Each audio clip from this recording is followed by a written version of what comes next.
สงทองทอแสงเจิดจ้าจัดการล้างหน้าอาบน้ำแต่งตัววันเริ่มต้นใหม่อย่าได้วันกัวอย่าได้คุณมัวกังวลโศกอน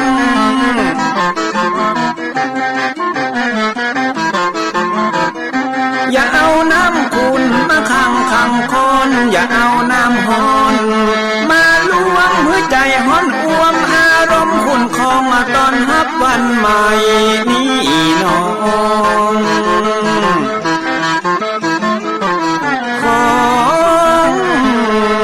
ได้น้อมเอานำทำคำสอนของพระชินวรประเสริฐเลิศล้ำ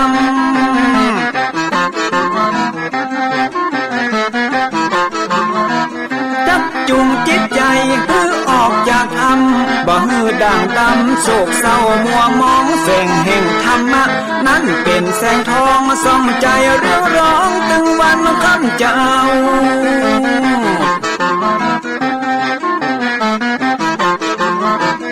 เอาศีลมานำเอาธรรมมาเฝ้าคือจิตใจเฮาจุงเย็นฝ่าฟันทุกเห็นต่อไปหน้าจะบ่ไหววันแต่เนิ่นเจิญพี่น้องมาฟังรายการธรรมะเบิกบานตอน6 โมงเจ้า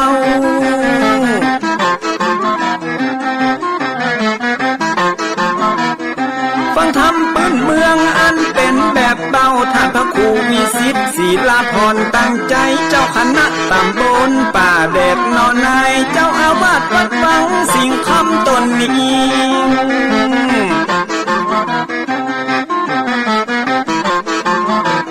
อนุรักษ์ของเก่าล้านนาก่อนกี่คือลูกหลานเฮาตี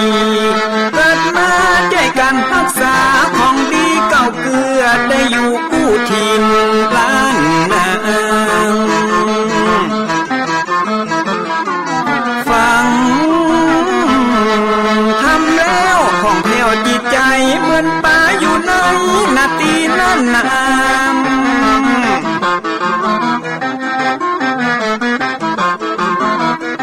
มันไม่สลีอันมีไม่กำเหมือนเสืออยู่ธรรมดงดอยคุณเขาสุขของมนุษย์ยิ่งใจหมู่เฮาสุขที่ได้เอาธรรมะห่มตุ้ม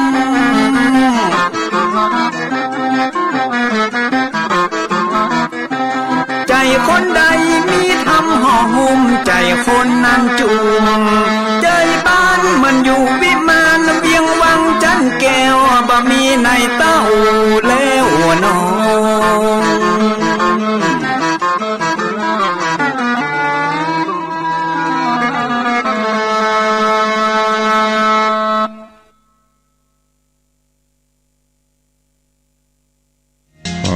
ยกมือ10 นิ้วกราบนอบน้อมยังพระติรัตนเกี่ยวเจ้าตั้ง3 ประการอันมีพระพุทธพระธรรมพระสงฆ์อันเป็นสรณะที่เปิ่งที่เคารพนับถืออันสูงสุดในชีวิตกราบคารวะแตบไตไวสาปุญญาปารมีธรรมพระมหาเถรานุเถระเจ้าคณะพระสังฆาธิการภิกขุสงฆ์สมณเณรจุตนจุองค์อันหมายมีพระเดชพระคุณหลวงปู่พระเทพโกศลติปรึกษาเจ้าคณะภาค7เจ้าอาวาสวัดศรีโสดาพระอารามหลวง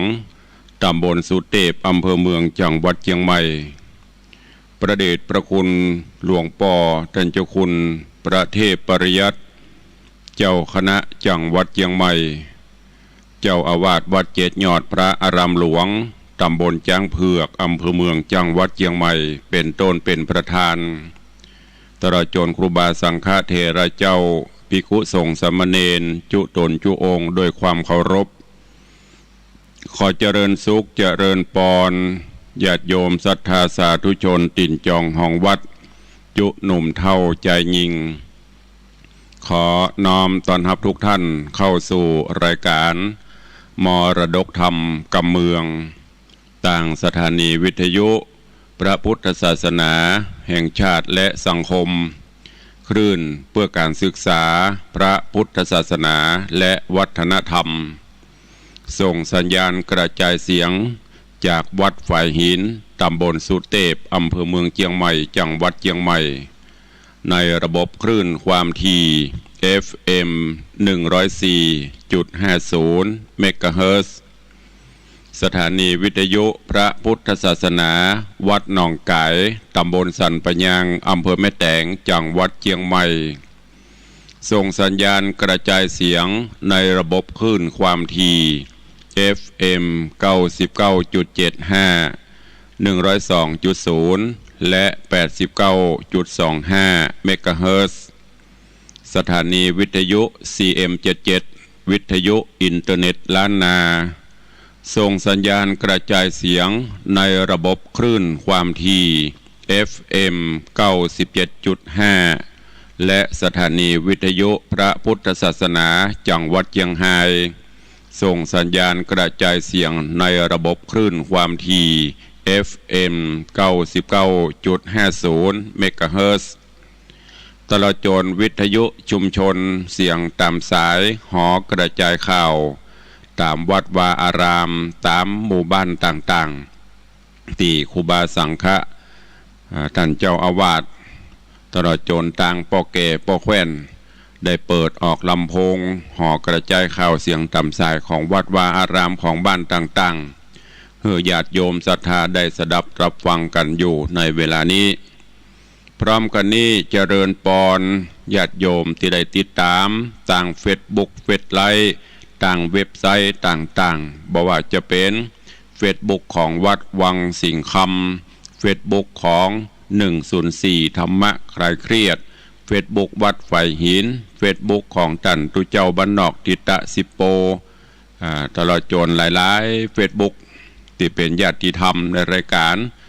ได้ฟังแล้วก็ได้กดแชร์กดไลค์ส่งต่อๆกันไปเพื่อให้ญาติธรรมได้สดับฟังเสียงธรรมะกันอยู่ในเวลานี้เราก่อนแล้วแชร์ได้กดแชร์ไลค์อาตมภาพพระครูวิสิทธิ์ศรีลาภรณ์เจ้าคณะตำบลป่าแดดเจ้าอาวาสวัดวังสิงห์คำตำบลป่าแดดอำเภอเมืองเชียงใหม่จังหวัดเชียงใหม่เป็นผู้ดำเนินรายการก็นำธรรมะสาระปืนบ้านปืนเมืองทำข้าวมาเทศนาฮือท่านทั้งหลายได้รับฟังกันเป็นประจำถึงวันตั้งแต่เวลา6 โมงถึง7 โมงเช้าโดยประมาณยกเว้นพี่น้องที่ฟังสัญญาณจากดอยม่อนจำปีวัดพระแก้วจังหวัดเชียงรายก็ฟังกันเมื่อค่ำยามคืนต้องกราบขอบพระคุณในเมตตาบารมีของท่านผู้อำนวยการทุกสถานีเจ้าหน้าที่ช่างเทคนิคผู้ควบคุมการกระจายเสียงทุกท่านทุกสถานีตัวเองและขอบคุณเจ้าของ Facebook ทุกท่านที่ได้กดแชร์กดไลค์กันประกันวันนี้เป็นวันพระเป็นวันศีลการเวลาวันเวลาล่วงเลยผ่านพ้นโดยความรวดเร็วว่องไวจากวินาทีเป็นนาทีเป็นชั่วโมงเป็นวันเป็นเดือนคลาดเคลื่อนไปโดยบนิ่งบอยู่ได้บรอไผวันเวลาผ่านพ้นบ่ได้รอไผสักคน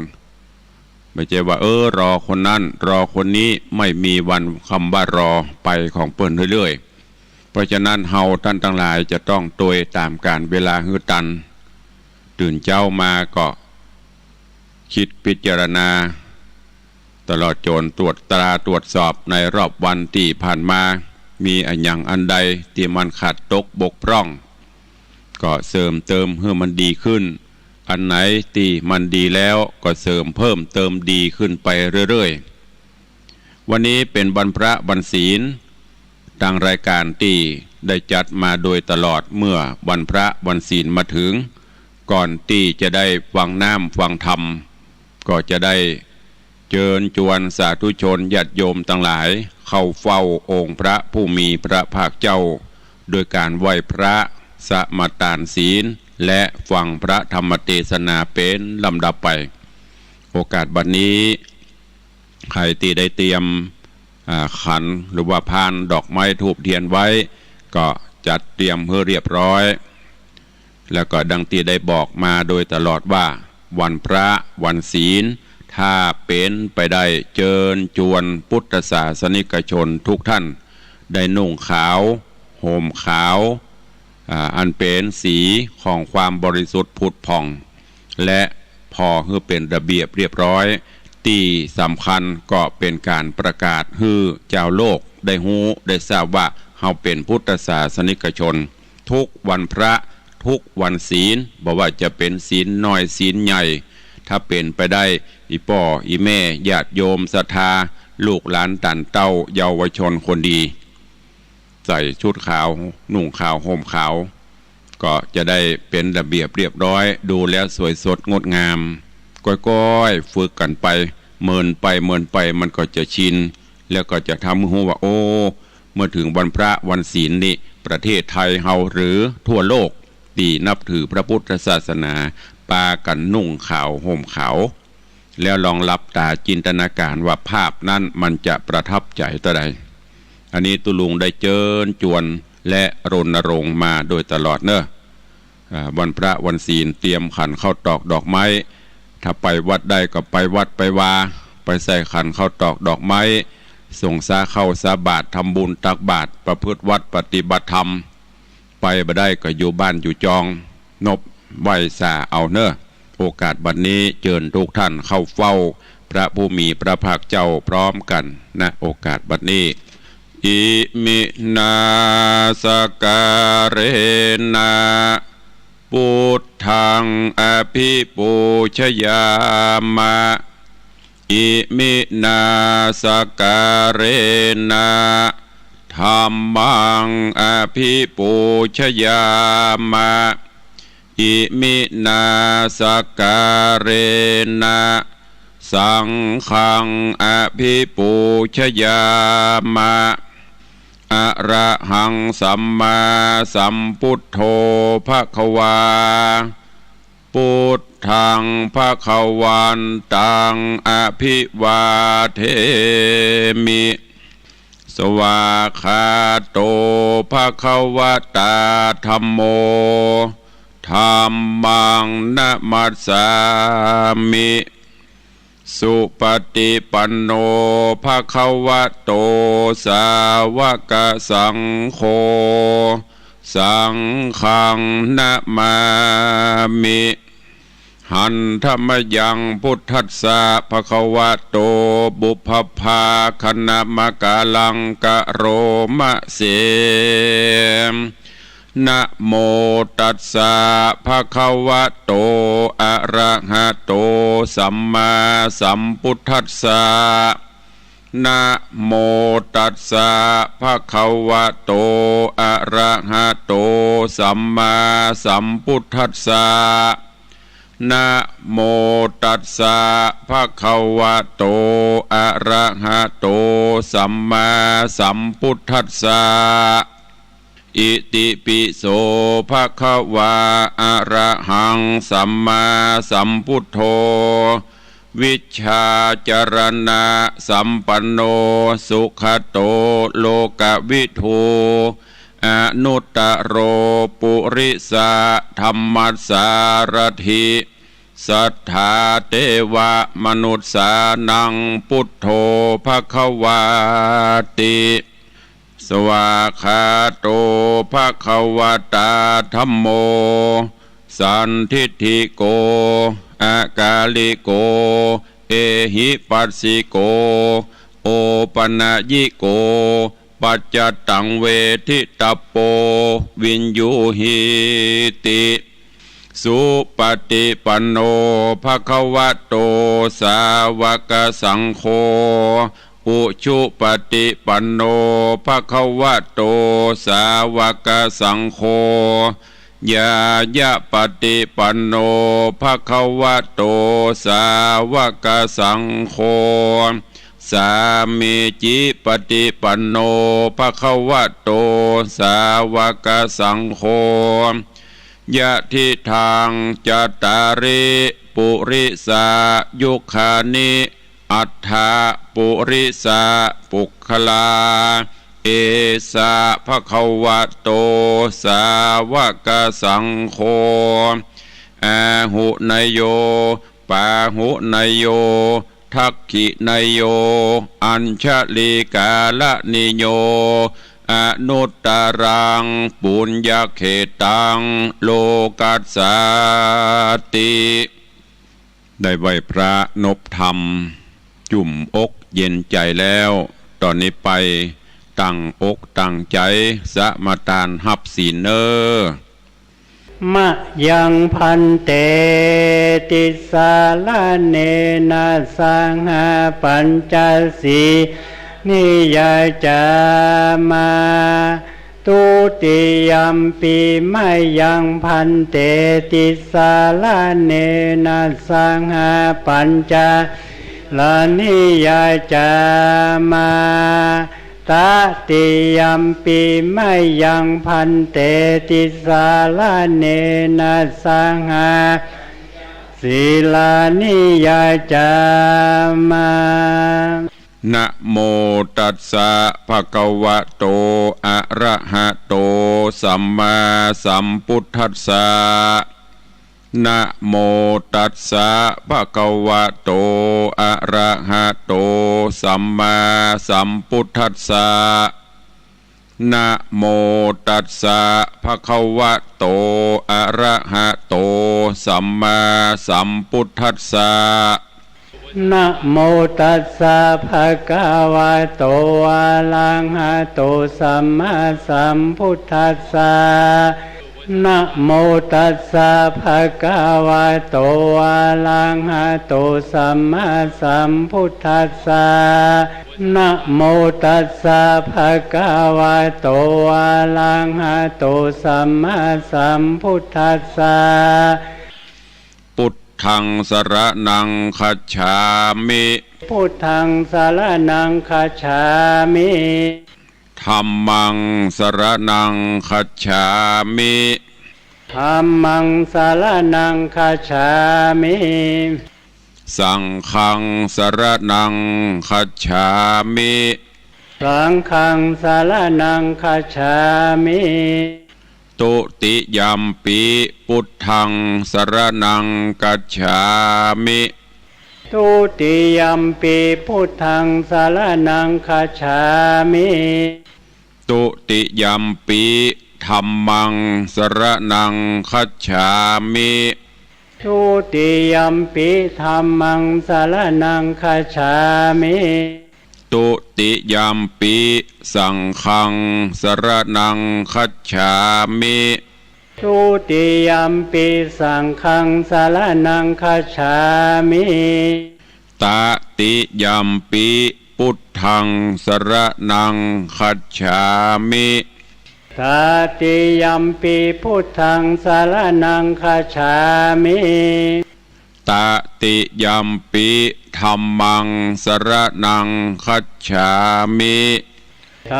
ติยัมปิธัมมังสรณังคัจฉามิตติยัมปิสังฆังสรณังคัจฉามิตติยัมปิสังฆังสรณังคัจฉามิปานาติปาตาเวรมณีสิกขาปตังสมาติญามิปานาติปาตาเวรมณีสิกขาปตังสมาติญามิอตินนาตานาเวรมณีสิกขาปตังสมาติญามิอาตินนาตานาเวรมณีสิกขาปตังสมาธิยามิ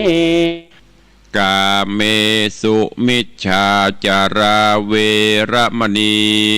สิกขาปตังสมาธิยามิกาเมสุมิจฉาจาราเวรมณีสิกขาปตังสมาธิยามิมุสาวาตาเวรมณีสิกขาปตังสมาธิยามิ มุสาวาตาเวรมณีสิกขาปะทังสมาธิยามิสุราเมรยะมัชฌปมาทัฏฐานาเวรมณีสิกขาปะทังสมาธิยามิสุราเมลัยยะมัชฌปมาทัฏฐานาเวรมณีสิกขาปะทังสมาธิยามิ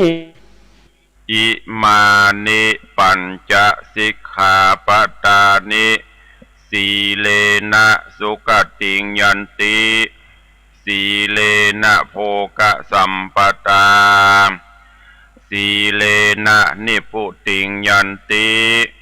ตัสมาสีลังวิโสทะเยพมาจโลกาธิปติสหัมปติกัตนันสลีงันทิวลังอัญญาจทาสันติทาสตปาราชกชาติกาเทเสสุธรรมังอนุกัมปิมังปะชังได้ไหวพระได้สมาทานศีลเป็นที่เรียบร้อยนะโมตัสสะภะคะวะโตอะระหะโตสัมมาสัมพุทธัสสะอาโกนเตนะจิเนโกทังอาสาทุงสาธุนาจิเนชิเนกันทาลิยังทาเนนะสัจเจนะลิกวานันตินันทินันติสาทะโวดูราสัพปุริสะตั้งหลายตั้งยิ่งใจหน่อยใหญ่ผู้มักไฟตั้งธรรมจุงดาจำบทบาทอย่าได้ขาดสูญหายกิจการหลายม้วนหมู่อันมีอยู่เก่งหาจุงวาลาตัดขาดสันนิบาตฟังธรรมจักไข่ปันบอกเราเฮือหูเก้าขี้ยาเถิงมนุษย์สาโลกลาพ่องหยาบจ้ามัวดำกระตำกำบอกเหือดพองไม่เดือดเครื่องขี่บอกหูดีหูให้พ่องตกอยู่ไข่ตันหาพ่องโกธาโคตรง่ายพ่องโลภไล่อยากใดตันหาใหญ่สะหาวโตสะเป่าสะต้านโมหะดันลงเมากันตัวเฮาดังนี้จักหลีกลีสันได้อันจักไปกล่าวแก่ได้ผาแปรใจตัวบ่งหือเมามัวปะใบบาได้เป็นคาใจตนเตียวเวียนวนไปสู่ยังติอยู่อบายขอสัทธาลายมวลโมจงพรำหูดาฟังบัดนี้เดเตสัทธาอันว่าสัพพัญญูพระพุทธเจ้าตนเป็นเก้าติโลกาเทศนากล่าวจีฮือแจ้งทีหันสายว่าชนะแปลเป็นไต้กล่าวแก่ก็คือภาพแปดดีลีจากไปตีลบภาพคาศึกหยาบนาแข่งนาวาเหือกวางแข่งมาจ้างอัวควายแห้งภายลายเลือดแหล่ก็ภาพแป้บัดเดียวหรือพญาเร็วองอาจหูฉลาดจบทองก็สมใจป้องภาพใดแป้เสียงควายดีลีพระบุญมีตนวิเศษยี่แจ้งเจตหันสายว่าแข่งอันใดโลกไตแข่งกันใดจุเมื่อจักลังเตือก็การบ่อสะตานโปร่งวางก็หาตั้งเข้าแก่หือพาแป้ขึ้นมาเป็นดังนี้น่าจะใจบ่หูใดสันใดย้อนว่าใจของตัวบ่หูกลัวสะตานตัวนี้การบ่ลอม ใจนั้นหนอภาพหัวบ่หอนหูต่างวายล้างเตื้อผ่านพายติ้วไตต่างถอยไร้มัวดำย้อนตัวธรรมบากระยาบเข้ามาภาพไปในฮืดลงไหลลิงลูเข้าไปสู่อเวจีเป็นตุกขี่ไม่เดือดอยู่บ่เหือดคืนวันคนได้ปันหูรอดบ่เหือวันกอดตัวเฮาบ่ลงมัวเมาบาใบยังคาศึกใหญ่อาธาม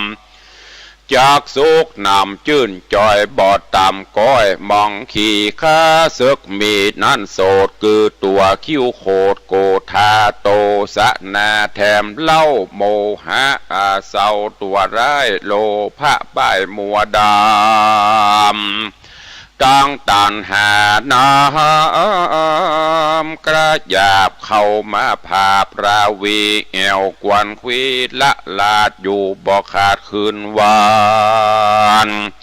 จากผ่าแป้มันนั่นใส่พระที่ใบสัพพัญโยต้นเป็นครูแก่โลกดับทุกโศกมันภัยเทศนาไขกล่าวแก่ว่าอัตตาหะเวชิตังไสโยการภาพแป้ใจโตนเป็นมงคลเลิศดาลำเลิศป่าฮือเกิดโภกาใจนั้นนาหากเป็นนายส่วนรูปกายนั้นใส่เป็นข้าใจดิลีกันซึกมีกระยาบเข้ามาภาพในใจ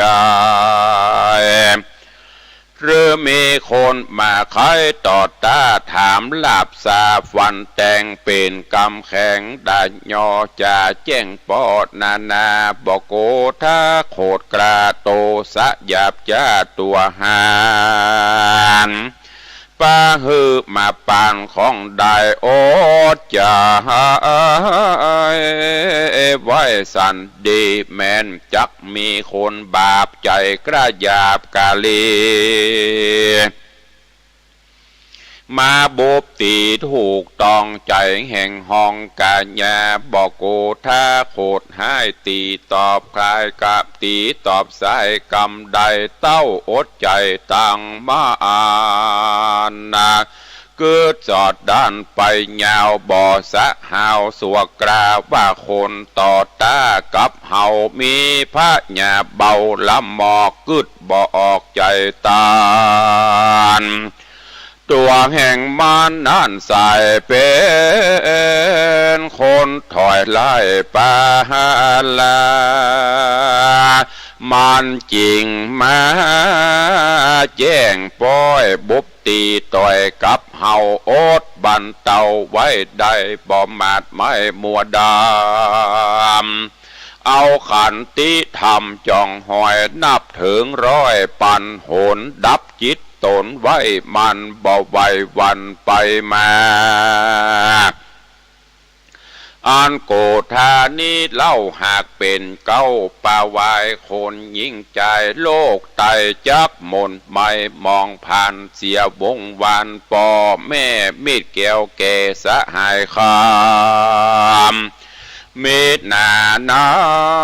ำปีน้องคนร่วมห้องผัวเมียป่าเขาของเสียเครื่องใจเงินบาทไตคำคาพิษอาจญาเต้าเจ้ายังได้เขาขังกาได้โศกาต่ำก้อยตุกจองหอยเครื่องขีจางบอดเดชลายลาเกิดมาจากโกธาเหตุนั้นนาพระพุทธเจ้าตนเป็นเก้าศาสดาได้ขุนนากล่าวจีหูแจ้งทีตามรายว่าคนยิงใจน้อยใหญ่ไผ่อดบะไผ่อดใดบอกโกธาเป็นต่างป่าโปนจากต่างทุกยากเครื่องขี่แม่นผลบดดีมาด่าอายหงห้าเจ็บใจเรือมาขาตาต่อยเป็ เป็นกำถอยหานีอดหยุดดีไว้มันบ่ด่วนสันโกธานักปราชญาเป็นแก่นว่าอันนี้แม่นขันติธรรมเป็นตั้งนำไปรอดเวียงแก้วยอดเนรปานดังคำโบราณกล่าวไว้ว่าอดเผ็ดได้กินหวานอดใจสันได้ซาอดไว้นาเป็นคำอดบ่ได้เป็นลำต้อนไม่ขอจุงได้ขาดนิ่งนายแม่นคนใดอดใดบอกมาดไม่โกธานักปราชญากล่าวแก่ว่าได้ภาพแป้ใจต้นเป็นมงคลเลิศลาดลำเลิศป่าฮือเกิดสวัสดีและนาดังมีอาติตากล่าวจีหือดาฟังอาติตั้งล่วงแล้วพระตนแก้วยอดมุนี10จัดมีทวน6กรรมมาตกจักลากเกิดมาเป็นนาคต่ำไตอยู่เมืองใหญ่บาดาลมีนามค้านบอกเราว่าภูริทัตเจ้าบุญมีศีลดวงดีสะอาดบ่ได้ขาดหักษาวันหนึ่งนายังจอดยังบนยอดไปดอยไกลจอยวอยปากกว้างปั้มเป่งสร้างปาระเมหวังได้สู้ขี่ไปนากรรมตัวกล้ามาไขว้ก็มีพรานใหญ่หมองูเป็นศัตรูตัวหายเตียวต้องพายเล็งหันเรือพายผ่านเข้าไกลยับเอาใส่กังการีบนำปลาบ่อจะลัดข้ามป่าดงดอนสู่นครเวียงกวางมีชื่ออ่างว่าปาราณสีส่วนเจ้าบุญมีนอนเล่าห้อนไม่เอาเครื่องกาย้อนเข่าเคขาข้ามขาตีนย่ำนาและหลังเป็นทุกขังบอดน้อยน้ำตาย้อยลำลาย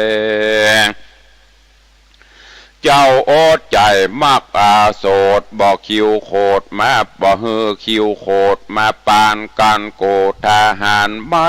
เดือดมาบังเกิดในใจเท่าจังไหลใบบอดจากถูกกูตอดเป็นผีบอดาบอเป็นดีสักหยาดศีลสะอาดดวงใสเตียงขาดไปด่างพร้อยได้ตำก้อยเครื่องกาเหตุนั้นนาตัวเฮากวนบันเตาโอดไว้บอกโคดไม่เครื่องขี่แม่นเขาจักตีหรือฟาดดาจักขาดใจตายขันตีลายโอดกันบ่ด่วนสันโกธาเอาเมตตาเขาโพดเฮือคิวโคดนี้หายกรุณาลายจุเมื่อใจไฟเอื้อยินดีอุเบกขามีลำเลิศป่าฮือเกิดเจยบานบุญสมปานจ้วยกำได้ล่วงลำโอนตารายปาละมีลายเลิศแล้วได้นั่งแต้นแก้วเป็นสัพปัญญูส่วนมองงูบอดใบกะตำบาปเลือนลายการมันตายจิตขาดสติวิปลาสเวโวนก็เอาตนมกใหม่ที่ลุ่มไตอเวจี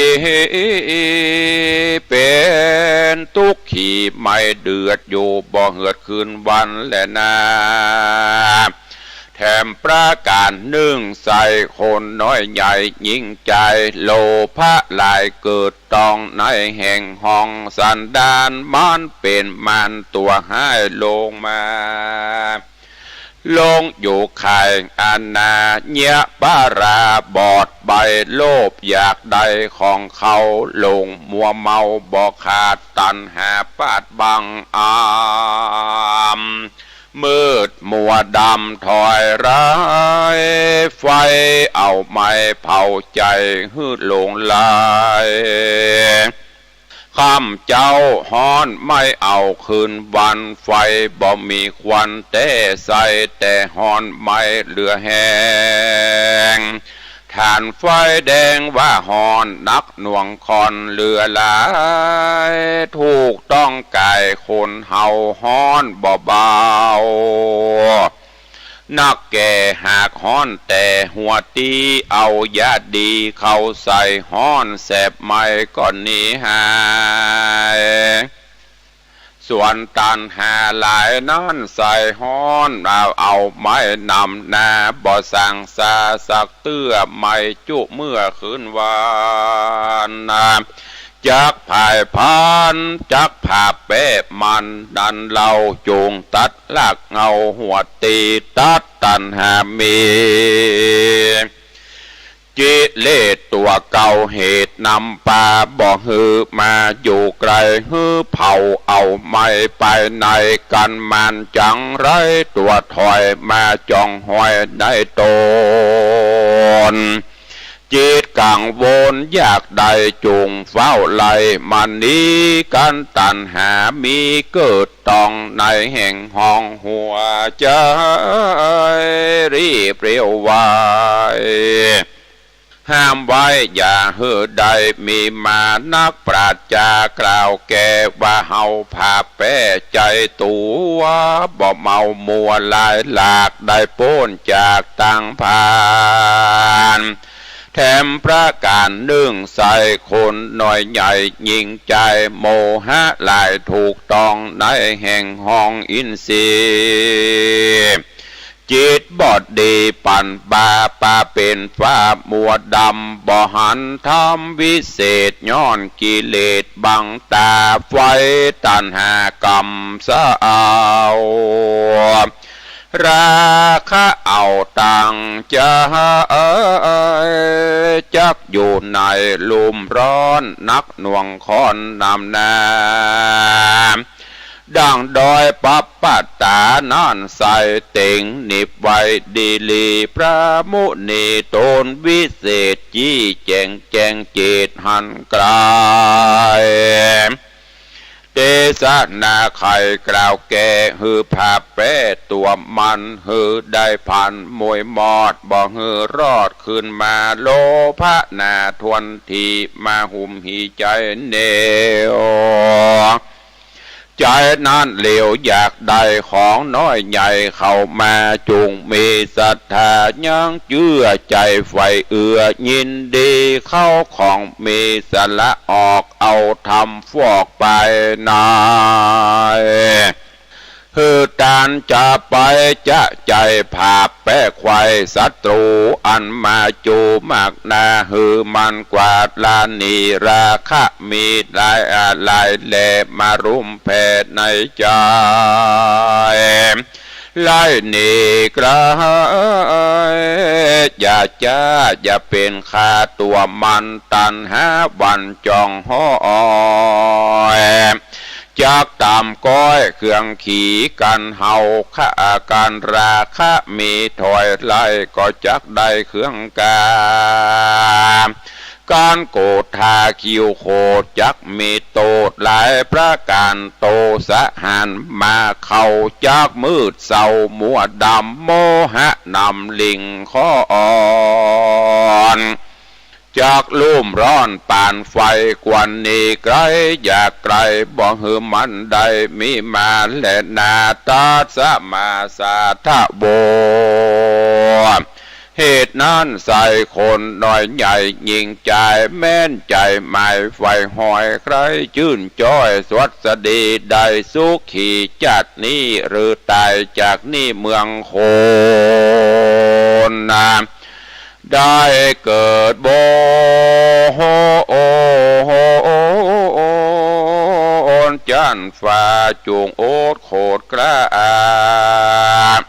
โก ถ้าแม่นมีคนมาว่าให้บ่ตอบสายแต่นกรรมบ่มัวดำโคดไม่โอดไว้ใดสันดีสติมีนานำปัญญากว่าตามหลังระมัดระวังจุดานฮือผ่านยานกรรมบาปอันกระยาบนานักปราชญาเป็นแก่นว่าอันนี้แม่นกองธรรมแป้ต่างดำเอาไม่มันถอยไรจูประการภาพแป้มันเมียนจอดนับเป็นยอดมงคลยกเอาตนพ้นจากต่างทุกข์ยากสงสารได้เจยบานบอกขาดตั้งแต่จาดปัจจุบันกันดับขันกระภาคตายละจากเมืองโคนย่อมเอาโต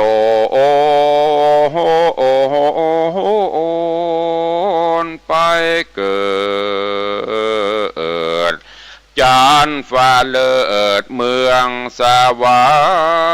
รค์หรือภายผ่านไปรอดเวียงเกี้ยวยอดมหาเนตรปานนามูลลาดศรัทธามวลหมู่อันพรำอยู่ฟังธรรมได้ดาจำแต่เก้าตราบต่อเต้าถึงปลายจุงจำหมายชื่อไว้เอาเป็นไม้ไตซ่อนตัวเอาเป็นหัวไก่รอดได้โป้นขอดภัยมานสักยศใหญ่ก็บ่ใจได้ล่วงโป้นความตายเกิดมาสุขทุกข์สบายก็จักตายเหมือนกันจุผูบอกว่าต้องสู้ม่านเงี้ยวเจ๊กฝรั่งมอนไทยอันเกิดมาในโลกลาย่อมตายความนาเหมือนกันเหมือนกับพระอาทิตย์พระจันทร์ปุ้งคืนหนวันออกเคลื่อนคล้ายป้อยตกไปแสงล่ำไรรีบรีวนเวียนเปลี่ยนตีไปมาถึงเวลาก็ขึ้นมาใหม่พัดเกี่ยวไขว้เวียนวนเกิดมาเป็นคนก็เป็นดังอีเกิดแก่เจ็บตายวุ่นวายปนปีพระตัสปนกล่าวจี้ว่าวัฏสงสารเวียนว่ายตายเกิดมันบ่พาเสดสังแต่เล่นนาพ้องก็มาตายชะลาเท่าแก่พ้องตายจากต้องแม่ปามานพ้องกำลังการฝึกย่างพ้องตายระวังกำลังศึกษาสะแวงวิชาปัญญาก็ป่วยมรณะตายไปเสียจอยพองกำลังเป็นบ่าวน้อยสาวจีรูปร่างกายยีงามดีขนาดมาเป็นพญาติเปียที่โลกา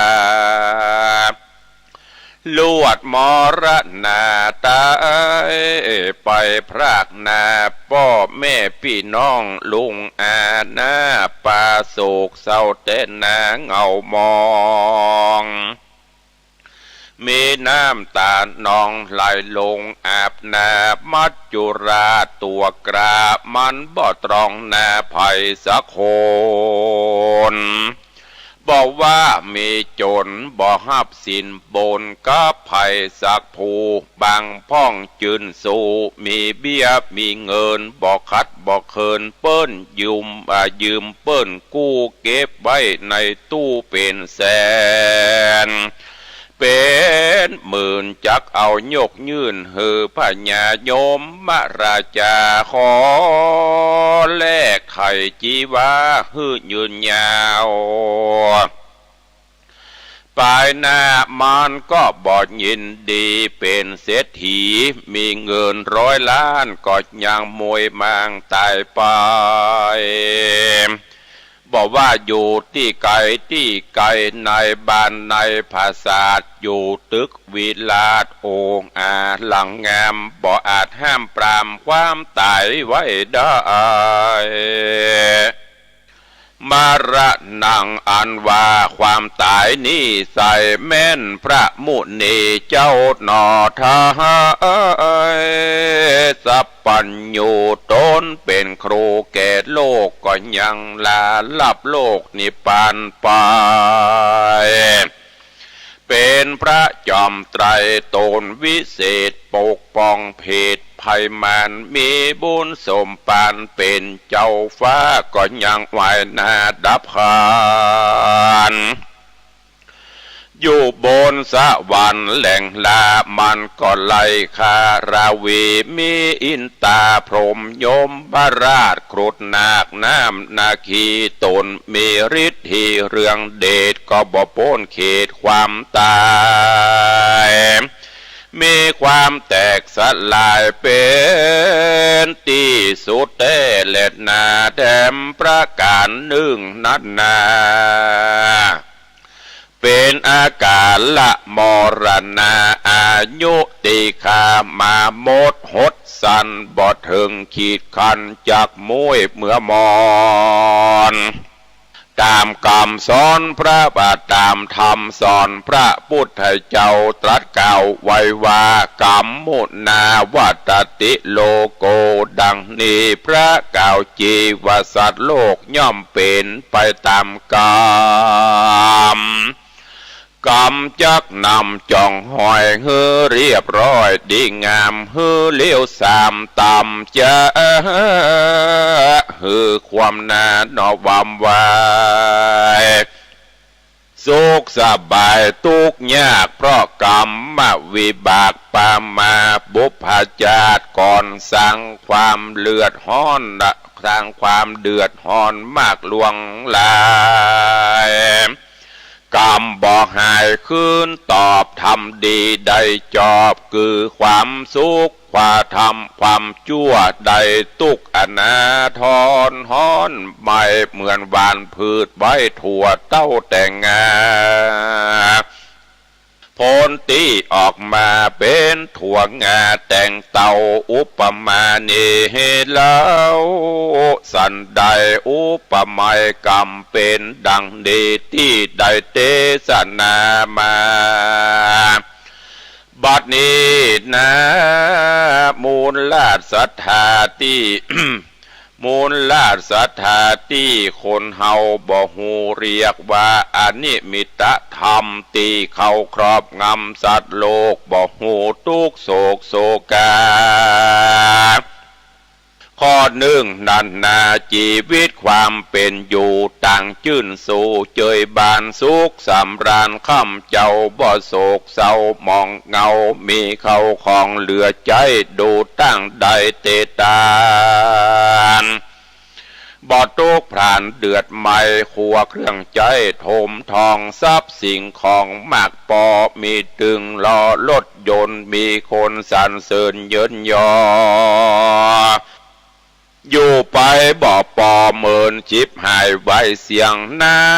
มองมนเมียงพ่อการกระทำเอาไปจำนำแลกเงินไว้ใจเพราะความอยากได้โลภะตัณหา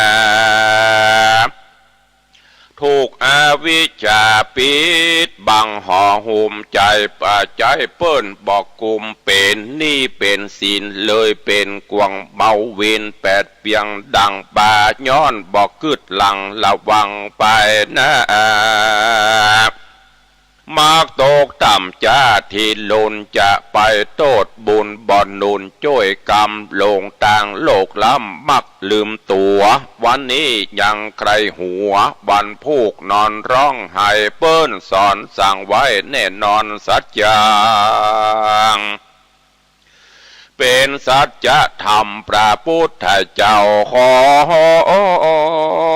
ศรัทธาพ่อออกแม่ออกแก่เท่าจุงพิจารณา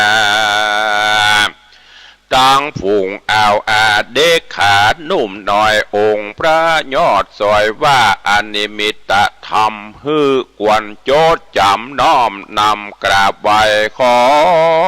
อย่าได้ประมาทลาสาคนเฮานี่นาเป็นไปอย่างอีจริงได้เตจี้มานี่และนากาละเวลาวันคืนล่วงลับนับวันเป็นเดือนนับเดือนเป็นปีตามวิธีโคจรของโลกมีเคราะห์มีโจกหมุนเวียนเปลี่ยนพันภัยบ่อาจหู้ชีวิตไปนาอย่ารออยู่ท่าวันพูกวันฮือสลืมสลือคือความประมาทมันใส่บาตรตังบุญไว้เป็นต้นทุนเสบียงไปในภาคหน้ามือคนมันกล้าย่อมได้กำให้อายุและวัยมันบ่รออยู่ท่าอย่าอ้างว่าปีนี้และปีหน้าก้อยไปวัดไปว่าพ้องเท่าจะลาเกิดมาปางเป่าแก่เพราะกินเขาเท่าเพราะปีวันเดือนเท่ามาลังตันหาพระโยจะนะสั่งบทใดจากนบกราบไหวพระสงฆ์องค์เน้นยกของน้อมเกณฑ์บ่เป็นบ่ถูกปุญมาอายลูกเกิดมาทีหลังบางพ้องก็ได้บวชเป็นน้อยเป็นนานก็ยังหาแก่นสารสั่งบทใดเฮียนหูทำไว้บ่ดอกบ่ได้หานโคนปล่อยหลายไปลบหลีกลี่เพราะกลัวเปิ้นเอิ้นจีไปเป็นอาจารย์ลาธนาศิลธรรมพุทโธธรรมบังหันมาอย่างอีบ่ใจจำจีกล่าวว่าฮือภายมนุษย์เฮานี้สายหูวันเกิดบ่หูวันตายเจ้ากะว่าง่ายควายกะว่าบายมันบอกเขาขายจุมันบอกเขาขายเหมือนรับฝันหานเมื่อคืนเมื่อวันประกันบอดใดพ้องตายเป็นไข้วัดไอพ้องตายเปิ้นล่อลวงไปค่ำคาตามีตั้งหน้าพอดหน้าบ่หานวันติดวันจันทร์บ่มีกำหนดตายตกรถจนรถความใจเร็วด่วนล้ำเลยตายเป็นผีสั่งเวยชีวีเป็น10เป็น100หน้าดีต่ำก้อยน้อยอกมองใจมีอุบัติเพศภัยรอคอยอยู่ท่าพ้องไปบนฟ้าขึ้นขี่เหือบินเหมือนไปเมืองอินสวรรค์โลกลาเอวหานางฟ้าในเทพนิยายชีวิตวางวายตายกันปนปีพระองค์กล่าวจี้ว่าอาเจวะกิจจะมาตับปังโกนชัญญามะละนังสุเวการรีบทำความดีเหียดในวันนี้ภัยเราจักหูว่าความตายจักมาถึงวันพวกนี้จักขอกล่าวจี้เตสนามูลลาสาธาหนุ่มเท้าทวนนาเล่ายิ่งจะอย่าอยู่ได้ปางเป่าเกิดขันนิ่งเล่าตนตัวเนื้อนาเกิดมาเป็นคนอายุมินน้อยป่ายุถึง100ก็เมินมีมันสร้างความดีเป็นที่อวดอ้างอย่าได้ห่างล่างทำบุญสุนตาน เป็นเกินสะพานไก่ขึ้นจันฟ้าเป็นมาเกี่ยวอาจารย์ในเป็นป่าไทยยะเขาห่อไหวหน้าตอดเนรปานสุขสำราญจาดนี้จาดนาบอดยาจาและนาบางคนเกิดมาตุกกันตุกอยากย้อนกรรมบะวิบากปามาจนจะลาแก่เท่ามีลูกมีเต่าก็บ่อยู่เฝ้าเหลียวแลตุกใจนักแก่สงสารย่านยุงเหมือนสายใหญ่กำปุ้งอยู่ในคาพญาทิโรกาอดอดแอดแอดพญา108ปอกปันตนตัวเป็นลมเจ็บหัวปวดเขียวเป็นปากเบี้ยวกลางกับเป็นโรคตับโรคปอดตามืดบอดมัวฟางเป็นข่างสร้างปุ่มใหญ่เป็นต้องตาใกล้บวมปองน้ำตาน้องบอกขาดเป็นอัมพาตทรมานเป็นง่วนสันอยู่ในต้องใส่มนุษย์ลุ่มไตโลกาผู้มีปัญญาลบหลีกพ้นใดเจ็บป่วยไข้หวัดไอเป็นไปตามธรรมดาโลกกรรมและโจกลิขิตตามพุทธภาษิตว่าอโรคยาปรมาลาภาความบ่มีโรคเป็นลาภอันประเสริฐบุญลำเลิศภัยมันภัยญาติปันอันภัยเลือกบ่ใดจะตายย้อนไข่กาว่าวัดอายหรือโรคหัวใจตับไตกระดังตายย้อนผ่ามั่งเดือที่หมอหงยาตายในโรตายในขาวาต้งนาห้อมหวยตีพาลิงโจยเหือเถื่อนทำพงไพรหมดปัญญาวายล่วงหูทราบใดมีแต่พระเงาไทยสัพปัญโยโลกวิตูหูหันที่แจงบ่ใจกล่าวแสงแกล้งว่าแกล้งจาสัตว์ที่เกิดมาโลกาโลกไตไข้หัวและให้เมาว่ามันมาด้วยกันโอ้โหอันนี้จังบ่มันบ่เตียงหูความเงียงไปมาเหมือนกันนะยังจอดในศาลาโฮมใหม่การว่าแจ้งแล้วต่างคนก็จากกันไปนั่นแหละนะศรัทธาต่างหลายเฮ้ยตีนั่งอยู่ฟังอยู่ที่จุงฟังคือที่แปลงใจกุ้ยเจยบานยกมือสานใส่กระเอาฟังธรรมพระสงฆ์เจ้าเทศฮือฟังเตหะนิเคปะมังสรีสรังตนตัวเฮานีดับสูญปนปีเป็นฝุ่นทุรีกายะอินทรีย์มีธาตุตั้งสี่ดินน้ำลมไฟแตกดับลงไปเป็นของว่างเปล่าก็บ่ได้บอกกล่าวว่าจักเอาไปตอดตุมไว้ตีในป่าจ้าตำบลหนใดไกลกะว่าไกลไว้ปืนกะเก้าไม้กะว่าหิมต่างเอาไปตุ่มวางตาดงขวางป่าสาวบุตรตาลูกเต่าจากเนี้ยสะสันใดพ่องตายกลาไกลในต่างประเทศปุ่นดีสั่งเวทเวทนาบอกมีสั่งคาพระสงฆ์องค์เจ้าเมียแป้งลูกเต่าบ่ได้หูหาน เต้าละนอนละฝันหาอยู่ตั้งบ้านบอดใดปากตันสั่งอภัยคนใดแย้มดับจิตใจต่างเมือง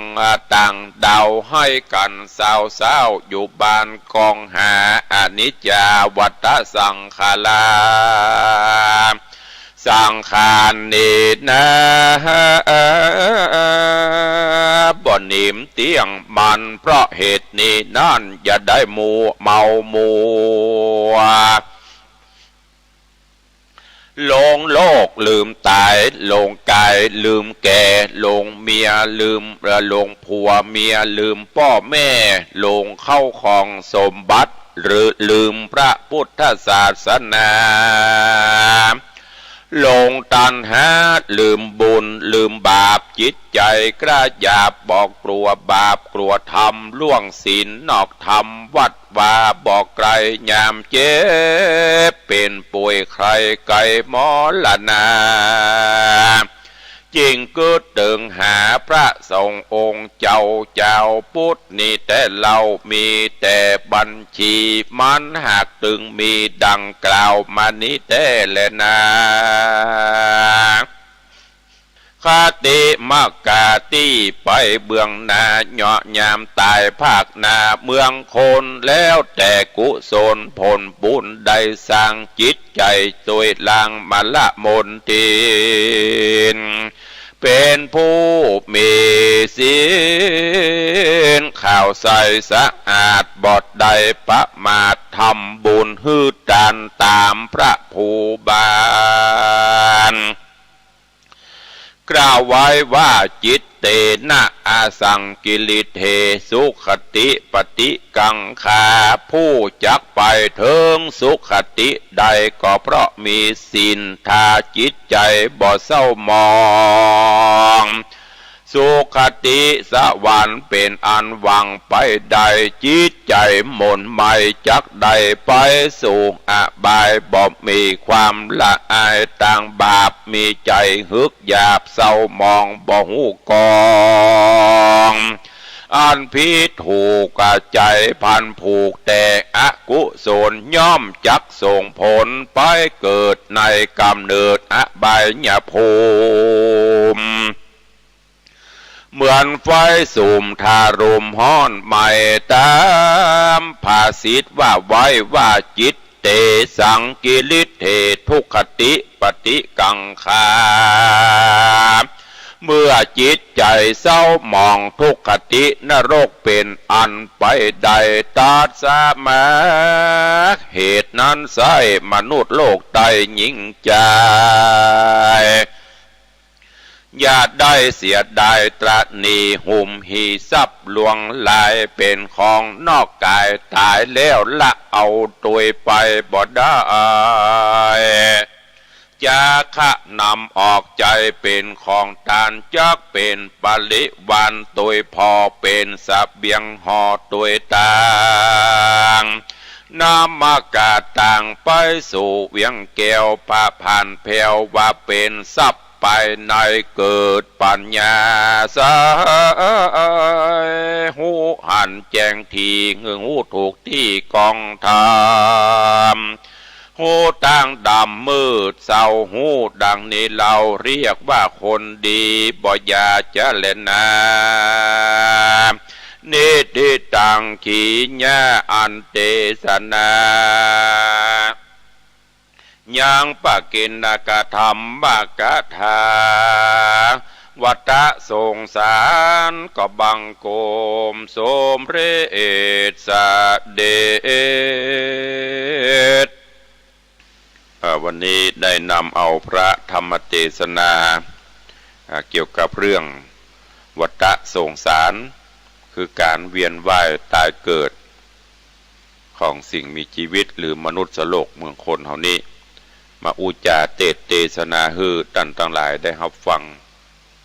ก็หวังว่าคงจะเป็นข้อคิดเตือนจิตเตือนใจคือท่านทั้งหลายน้อมนำไปคิดพิจารณาอย่างในธรรมเพิ่นบอกว่าอานิจจังทุกขังอนัตตาเฮาท่านทั้งหลายก็ได้ยินมาจนชินหูบางคนอู้ได้แล้วแลด ว่าเกิดแก่เจ็บตายเป็นของธรรมดาอันนี้จังทุกขังอนัตตาบ่เที่ยงแท้แน่นอนบ่เจตัวบ่เจตนฮู้แต่ว่าเฮาบ่ได้เอาปฏิบัติเปรียบเสมือนเฮามียารักษาโรคภัยไข้เจ็บได้ชะงักแต่เฮาบ่กินเมื่อเฮาบ่กินโรคมันก็กำเริบฮู้ว่ายาหม้อนี้ต้มกินแล้วหายเป็นโรคนั่นเป็นโรคนี้หรือยาโรคอันนี้ เป็นยาอายุวัฒนะกินแล้วอายุจะมั่นขวัญยืนแต่เฮาบ่ได้แปลงกินเฮาบ่ได้พอบ่ได้ซื้อมากินมันก็บ่มีประโยชน์ฉันใด เฮาฮู้หลักศีลหลักธรรมอย่างที่ทุเจ้าก็ดีครูบาอาจารย์ท่านเจ้านักปราชญ์ราชบัณฑิตเปิ้นก็ชี้แนะชี้นำเฮาอยู่ตลอดว่าศีล5ข้อตั้งแต่ข้อ1 2 3 4 5เปิ้นเตือนสติอย่างพ่องเปิ้นห้ามยี่อย่างพ่องถามว่าเฮาตั้งพุทธศาสนิกชนเฮาฮู้ก็ฮู้หมดว่ากันได้หมดแต่เฮาบ่ได้น้อมนำไปคิดพิจารณาเฮาบ่ได้เอาไปใช้ประโยชน์มันก็จึงบ่บังเกิดขึ้นมีดมีจะคมปานใดถ้าปล่อยให้ขี้เมียงขึ้นเกาะขึ้นกำบ่เมินมันก็มีดนั้นก็บ่คมหรือมีดมีมีดคมกริบแต่เฮาบ่ได้ใจเอาไปฟันไปตัดอย่างมันก็มีบ่ได้เพราะฉะนั้นศีลธรรมคำสอนของพระพุทธเจ้าเนอะเบญจศีลเบญจธรรมตั้งแต่ ศีลธรรมอันเป็นหลักมนุษยชาติเป็นหลักที่พุทธศาสนิกชนเฮาจะต้องมีและปฏิบัติกันโดยเฉพาะศีล5ข้ออันเป็นศีลเบื้องต้นก็ขอให้เฮาท่านทั้งหลายมีแล้วก็นำไปใช้ในการประพฤติปฏิบัติอย่างที่เคยได้บอกที่ครูบาอาจารย์เพิ่นเคยได้เล่าได้อู้ให้ฟังว่าศีลธรรมไม่กลับมาโลกาจะวินาศมันเหมือนแต่บะแท้ท่านทั้งหลายก็ลองไปคิดพิจารณาเขาจะได้ยินบ่นกันอู้กันยุคนี้สมัยนี้ ประโตดประตาว่าศีลธรรมเสื่อมศีลธรรมเสื่อม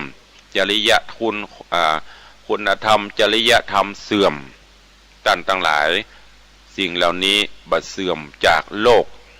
คุณธรรมจริยธรรมมันบัดเสื่อมแต่อย่างที่เราเคยได้ยินครับเป็นคุณธรรมคือตัวเก่านั่นแหละเป็นคนไปทำหลักศีลหลักธรรมของพระพุทธเจ้าอยู่มาถึง 2,600 ปีป่ายเข้ามานี้แล้วบ่ได้เสื่อมสลายไปแต่มนุษย์สยชาติมนุษย์คนเฮาต่างหากเสื่อมจากศีลจากธรรมปล่อยกิเลสความโลภความโกรธความหลงความมัวเมาหลงละเลงในลาภยศสรรเสริญเจริญสุขมีเต้าอี้บ่ฮู้จักปอเสาะหาแต่นอเข้ามาเตื่อมมาแถมเพิ่มความทุกข์เพิ่มความสนองกิเลสตัณหาขึ้นสุดท้ายก็ทุกข์อย่างที่ ครูบาอาจารย์เพิ่นเคยเตือนที่ทุกเจ้าเคยอู้ให้ฟังบางคนเก็บไว้แต่เนอจะกินก็กลัวผานจะทานจะทำบุญก็กลัวเสี่ยง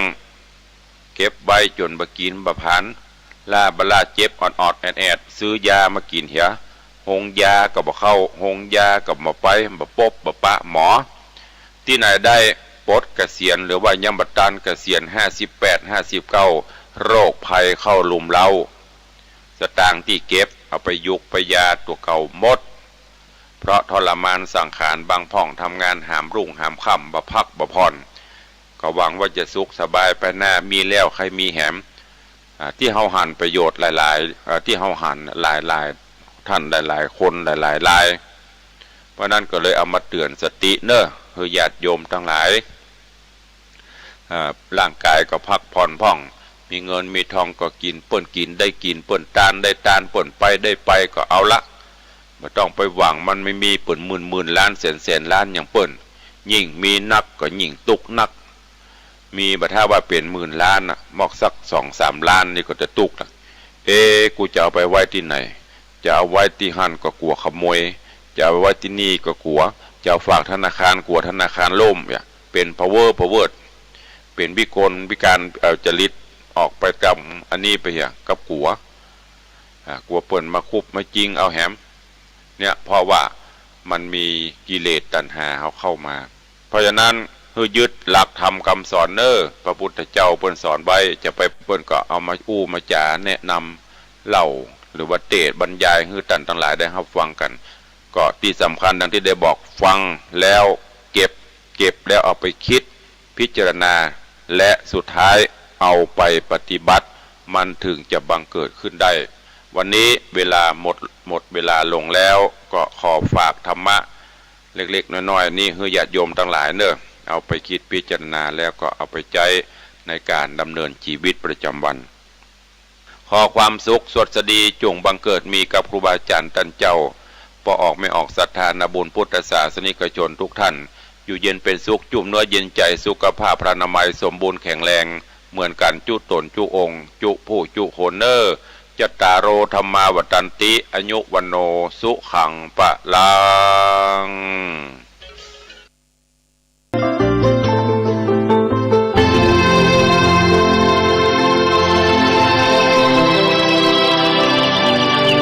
วันนี้เป็นวันพระขอเรียนเชิญพุทธศาสนิกชนทุกท่านมากลั่นจิตให้ใสกลั่นใจให้เป็นบุญด้วยการให้ทานรักษาศีลและเจริญจิตภาวนาน้อมจิตให้เข้าถึงพระรัตนตรัย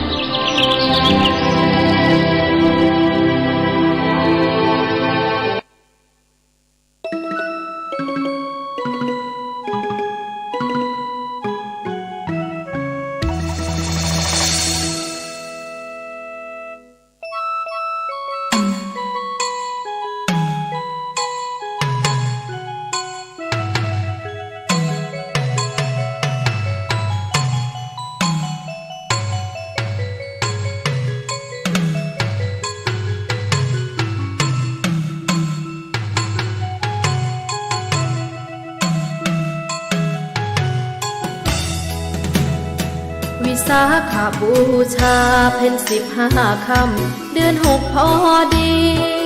ชาวโลกยกย่องสดุดี องค์พระมุนีผู้ชี้ทางสุขพระธรรมเกรียงไกรส่องทางให้ชาวโลกพ้นทุกข์เป็นคำสอนย้อนยุคปลุกกระแสชาวโลกสดุดีวิสาขบูชาโพธิสัตตาลงมาประสูติลุมพินีพื้นที่พองผุดพระองค์ประสูติยกนิ้วขึ้นชี้ประกาศว่าจะมนุษย์เกิดมานำพาโลกนี้มนุษย์ประเสริฐเลือที่บนพื้นปฐพีไม่มีกลัวเกรงวิสาขบูชาตรัสรู้ธรรมาพาโลกสว่างผู้คนได้เห็นหนทางสว่างสวัยจิตใจเพ่งเล็งฝึกหัดจัดตนให้เป็นคนทั้งดีทั้งเก่งในโลกไม่มีนักเลงไม่มีใครเบ่งข่มเหงคดโกงวิสาขบูชาวันที่นิพพานลาละสังขารเป็นวันปรินิพพานดับสังขารพระพุทธองค์ปัจฉิมวาจาอย่าประมาทขาดกิจเสริมส่งจากนั้นพระพุทธองค์ดับชีพลงลาลับโลกไปวิสาขบูชาเพ็ญ15 ค่ำเดือน 6พอดีชาวโลกยกย่องสดุดีองค์พระมุนีไม่มีเสื่อมคลายความจริงโลกนี้ไม่มีใครหนีไปได้ฝึกกายใจไม่ประมาทชาติเกิดเป็นคน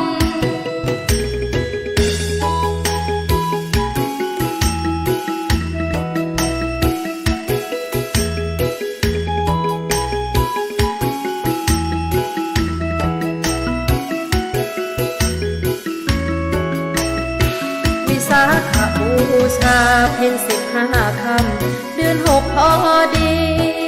ชาวโลกยกย่องสดุดีองค์พระมุนีไม่มีเสื่อมคลายความจริง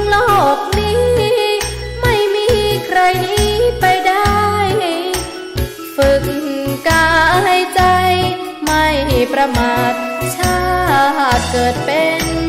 คน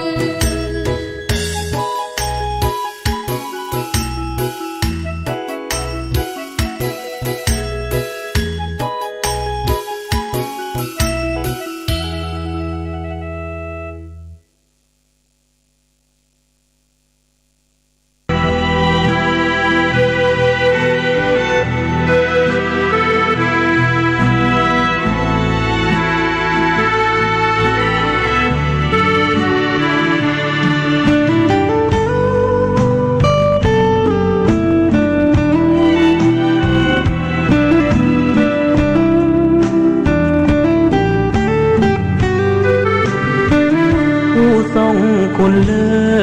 ศประเสริฐยิ่งกว่าสิ่งใดใดพระผู้ยิ่งใหญ่จะได้อุบัติขึ้นมา โลกที่มืดบอดมัวมนในม่านมายา ด้วยแสงปัญญาส่องโลกให้หายมืดมนท่ามกลางป่าใหญ่ใต้ร่มสาละวันนั้น เป็นวันสำคัญลือลั่นไปทั่วสากล เป็นวันที่โลกจะได้คลายทุกข์กังวล ผู้เป็นจอมคน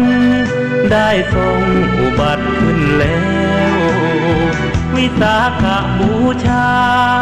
วันฟ้ารุ่งเรืองอำไพแสงธรรมส่องใจผ่องใสเหมือนดังดวงแก้ว เป็นวันประสูติบุรุษผู้ทรงเพลิดเพลินสกาวพราวด้วยนะครับ สำหรับภารกิจการเยือนซาอุดิอาระเบียของรองนายกรัฐมนตรีและคณะจะมีการพบหารือกับรัฐมนตรีด้านต่างๆของซาอุดิอาระเบียทั้งรัฐมนตรีด้านการลงทุนการท่องเที่ยวพร้อมร่วมเปิดงานไทยฮาลาลฟู้ดที่กรุงริยาดเพื่อเปิดตลาดอาหารฮาลาลของไทยและยังเปิดโอกาสให้ภาคเอกชนของไทยจากภาคอุตสาหกรรมทางด้านพลังงานท่องเที่ยวการโรงแรมการบริการอสังหาริมทรัพย์โลจิสติกได้แสวงหาโอกาสทางการค้าการลงทุนร่วมกับฝ่ายซาอุดิอาระเบียเช่นกันจุฑามาสรักษาพันธ์รายงานไทยพร้อมร่วมมือด้านสาธารณสุขเพื่อรับมือกับภัยสุขภาพในเวทีการประชุมรัฐมนตรีสาธารณสุขอาเซียนที่บาหลีอินโดนีเซียนายอนุทินชาญวีรกูลรองนายกรัฐมนตรีและรัฐมนตรีว่าการกระทรวงสาธารณสุขกล่าวว่าวันนี้จะเป็นการประชุมกับรัฐมนตรีสาธารณสุขของประเทศคู่เจรจาของอาเซียนคาดว่าจะมีการหารือแนวทางความร่วมมือด้านสาธารณสุขเพื่อเตรียมพร้อมรับมือกับภัยสุขภาพซึ่งพร้อมที่จะเสนอความเห็นของประเทศไทยและให้การสนับสนุนความร่วมมือที่อาเซียนได้ประโยชน์สูงสุดทั้งนี้ประเทศคู่เจรจาของอาเซียนด้านสาธารณสุขได้แก่จีนสาธารณรัฐเกาหลีและญี่ปุ่นซึ่งได้มีการจัดการประชุมรัฐมนตรีสาธารณสุขอาเซียนกับรัฐมนตรีสาธารณสุขประเทศคู่เจรจามาแล้ว9ครั้งและมีการจัดประชุมแยกระหว่างอาเซียนและจีนอาเซียนสาธารณรัฐเกาหลีและอาเซียนสหรัฐด้วยต่อจากนี้ไปขอเชิญรับฟังไทยคู่ฟ้าค่ะรัฐบาลสนับสนุนให้แรงงานพัฒนาฝีมือตนเองอยู่เสมอโดยเห็นชอบกำหนดอัตราค่าจ้างตามมาตรฐานฝีมือสำหรับแรงงาน3กลุ่มอาชีพ16สาขาประกอบด้วยกลุ่มสาขาอาชีพช่างก่อสร้าง5สาขากลุ่มสาขาอาชีพช่างอุตสาหกรรมศิลป์4สาขากลุ่มสาขาอาชีพภาคบริการ7สาขาโดยแบ่งเกณฑ์วัดระดับฝีมือแรงงานเป็น3ระดับซึ่งผู้ที่ผ่านการทดสอบจะได้รับใบรับรองจากกรมพัฒนาฝีมือแรงงานมีอัตราค่าจ้างตามมาตรฐานฝีมือแรงงานเช่นสาขาช่างปูกระเบื้องผนังและพื้นที่ได้รับการรับรองมาตรฐานฝีมือระดับ1มีอัตราค่าจ้าง450บาทต่อวันระดับ2ค่าจ้าง550บาทต่อวันแล้วระดับ3ค่าจ้าง650บาทต่อวันทั้งนี้อัตราค่าจ้างตามมาตรฐานฝีมือแรงงานฉบับนี้จะมีผลบังคับใช้หลังประกาศในเว็บไซต์ราชกิจจานุเบกษา90วันค่ะสื่อสารภารกิจรัฐบาลกับสำนักโฆษกสำนักเลขาธิการนายกรัฐมนตรีเราจะสืบสาน รักษาและต่อยอดและครองแผ่นดินโดยธรรมเพื่อประโยชน์สุขแห่งอาณาราษฎรตลอดไปพระปฐมบรมราชโองการพระบาทสมเด็จพระเจ้าอยู่หัวในพระราชพิธีบรมราชาภิเษกเมื่อวันที่ 4 พฤษภาคม พุทธศักราช 2562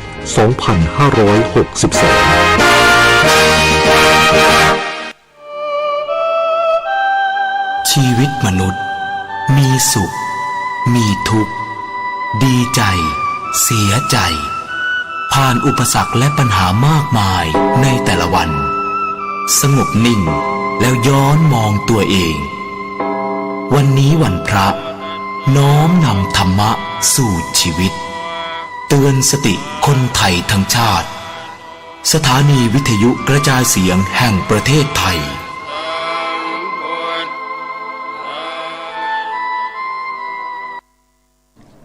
7:17 นาทีต่อไปรับฟังข่าวต่างประเทศเจ้าหน้าที่รัฐบาลเขตบริหารพิเศษฮ่องกงระบุเมื่อวานนี้ว่าอาจมีกรณีซ่อนเร้นของโรคโควิด -19 ในบางพื้นที่ขณะที่เมื่อเร็วๆนี้เจ้าหน้าที่ตรวจพบเชื้อโรคดังกล่าวในตัวอย่างสิ่งปฏิกูล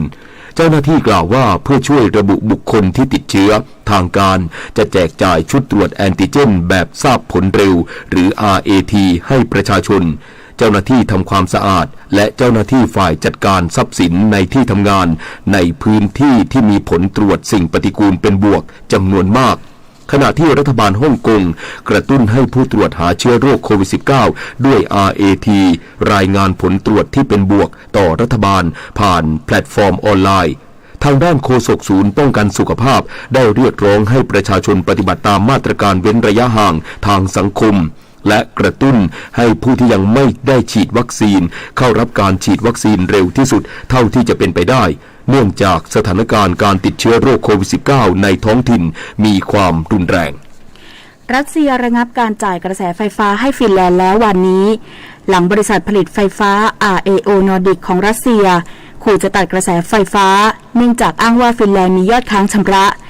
ความเคลื่อนไหวดังกล่าวเกิดขึ้นในขณะที่ฟินแลนด์เตรียมจะประกาศสมัครเข้าเป็นสมาชิกองค์การสนธิสัญญาแอตแลนติกเหนือหรือนาโตขณะที่บริษัทการไฟฟ้าฟินแลนด์เปิดเผยว่ารัสเซียจะเริ่มระงับการจ่ายกระแสไฟฟ้าตั้งแต่เที่ยงคืนวันนี้แต่ยืนยันว่าการตัดกระแสไฟฟ้าของรัสเซียจะไม่ทำให้เกิดการขาดแคลนกระแสไฟฟ้าเนื่องจากกระแสไฟฟ้าที่นำเข้าจากรัสเซียคิดเป็นสัดส่วนเพียง10%ของความต้องการใช้ไฟฟ้าทั้งหมดในประเทศนอกจากนี้ก็ยังได้เตรียมพร้อมรับสถานการณ์นี้ไว้แล้วและจะไม่ทำให้เกิดความยุ่งยากพลตรีคิริโลบูดานอฟหัวหน้าหน่วยข่าวกรองทหารยูเครนกล่าวกับสำนักข่าวสกายนิวส์ของอังกฤษว่าสงครามในยูเครนอาจถึงจุดเปลี่ยนภายในเดือนสิงหาคมนี้และการสู้รบจะจบลงด้วยความพ่ายแพ้ของรัสเซียก่อนสิ้นปี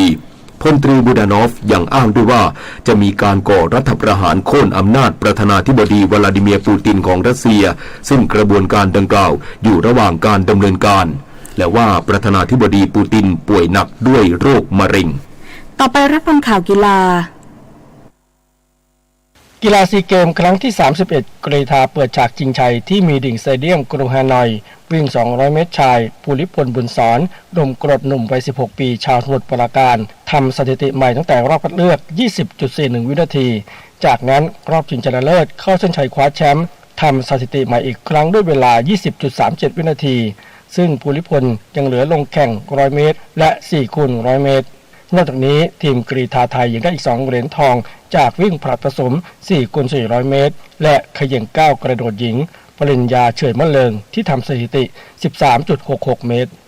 บาสเกตบอล3คูณ3ทีมไทยทั้งชายหญิงพิชิตทีมเต็งฟิลิปปินส์เข้าชิงชัยกับเจ้าภาพทีมชายสู้กันอย่างสนุกหมดเวลาเสมอกันที่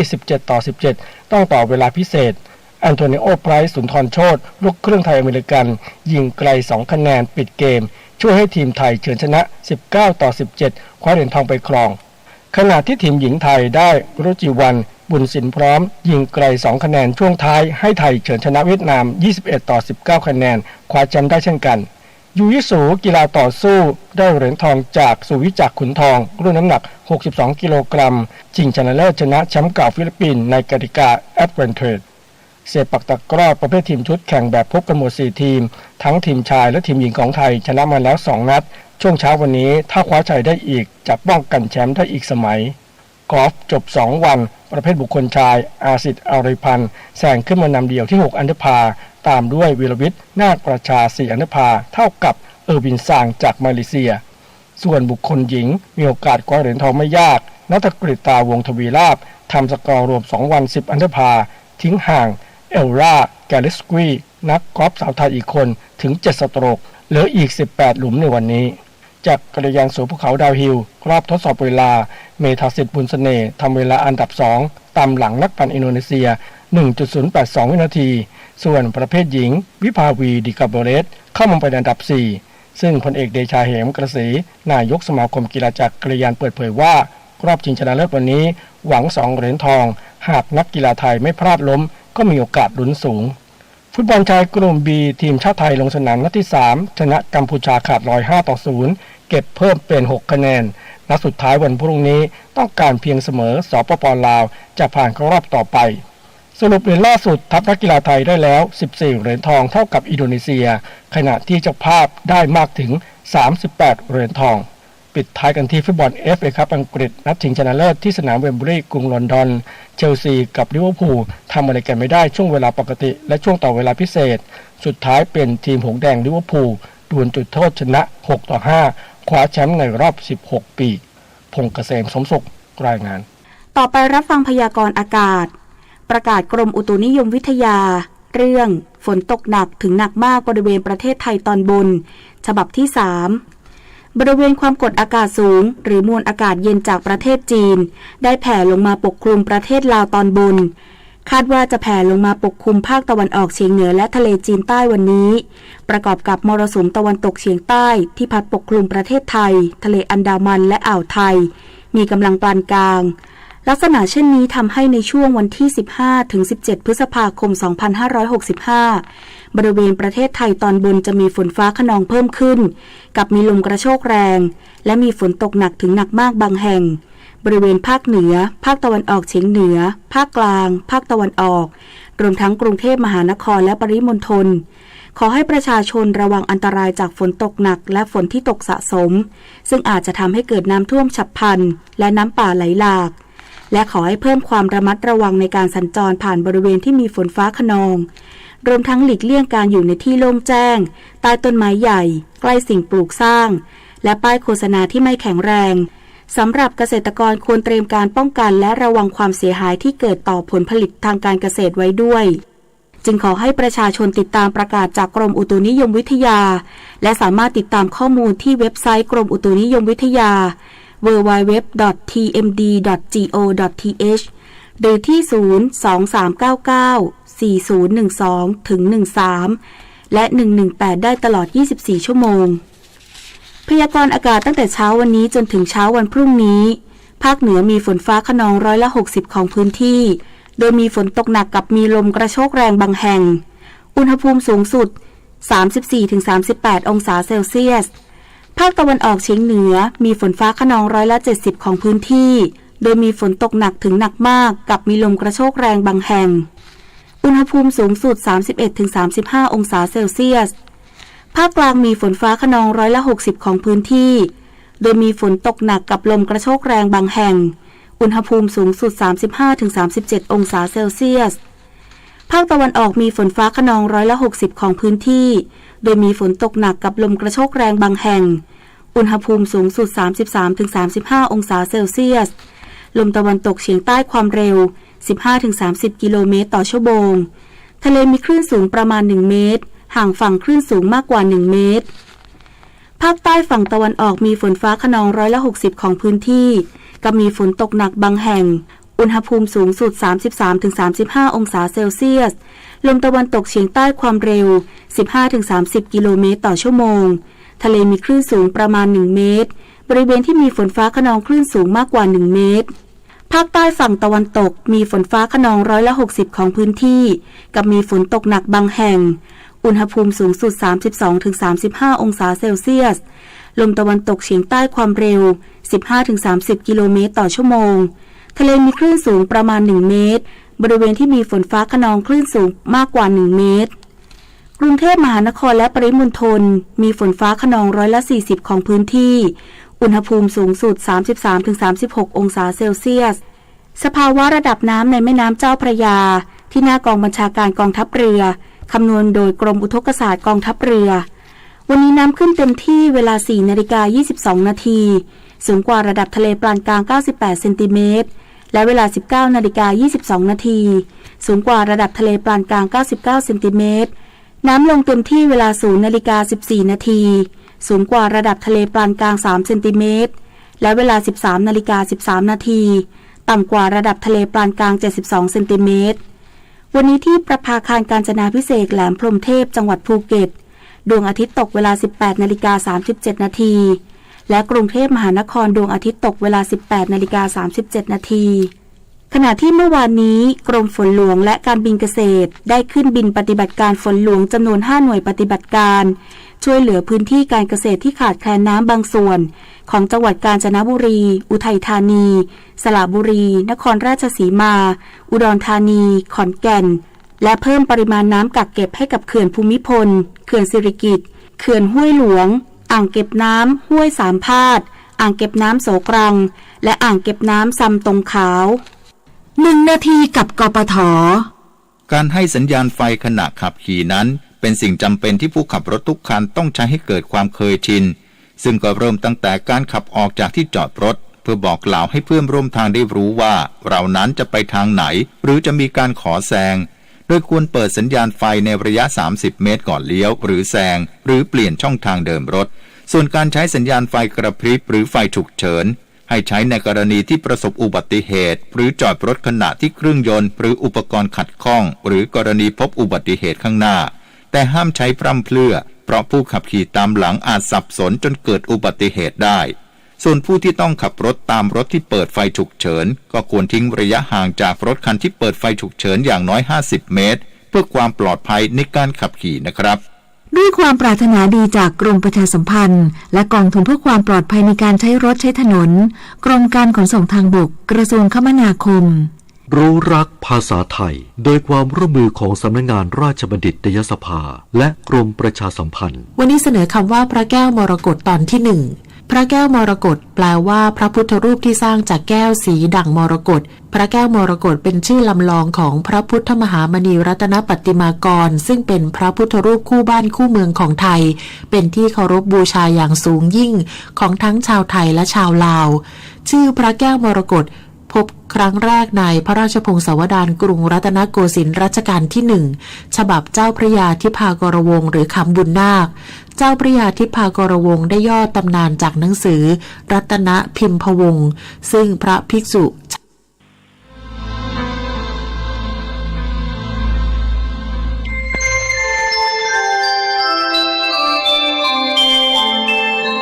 ขณะนี้ท่านกำลังฟังสถานีวิทยุกระจายเสียงคลื่นเพื่อการศึกษาพระพุทธศาสนาและวัฒนธรรมระบบ FM 104.5 เมกะเฮิรตซ์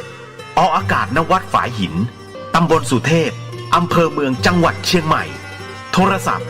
053-226-058-053-810-406 053-943-691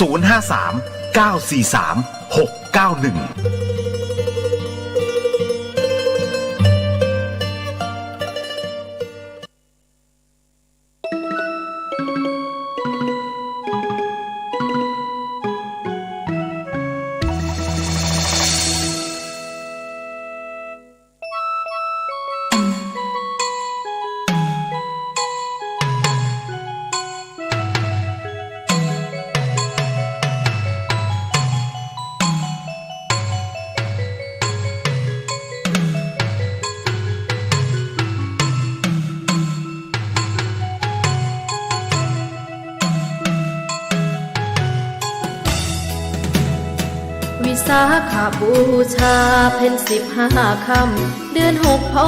ดีชาวโลกยกย่องสดุดีองค์พระมุนีผู้ชี้ทางสุขพระธรรมเกรียงไกรส่องทางให้ชาวโลกพ้นทุกข์เป็นค ำสอนย้อนยุคปลุกกระแสชาวโลกสดุดีวิสาขบูชาโพธิสัตตาลงมาประสูติ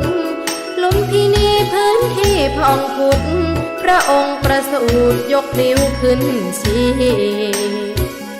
ประกาศว่าจ้ามนุษย์เกิดมานำพาโลกนี้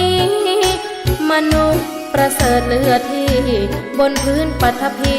ไม่มีกลัวเกรงวิสาขบูชาตรัสรู้ธรรมา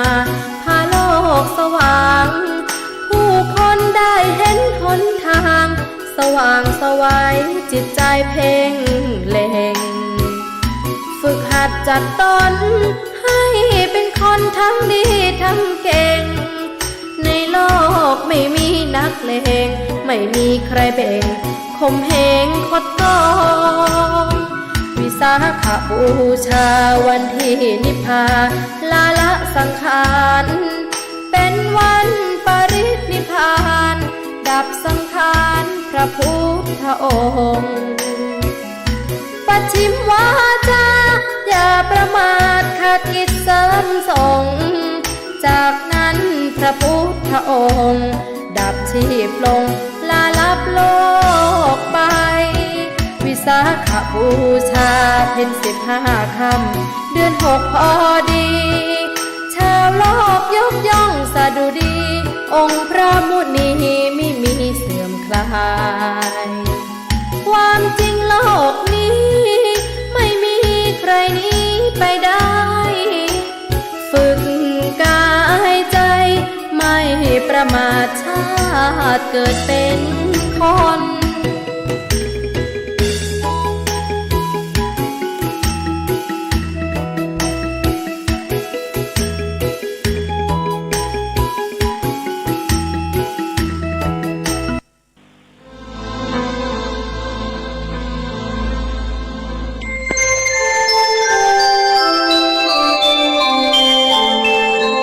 ขณะนี้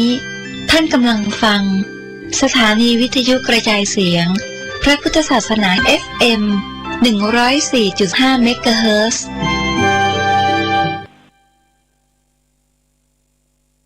อาจอุดมรุ่งเรืองงามตา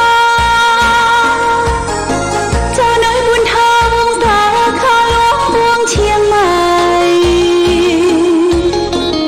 ปกครองหัวเมืองฟ้าทุ่มเทแรงกายแรงใจทุกชาติพันธุ์รวมใจ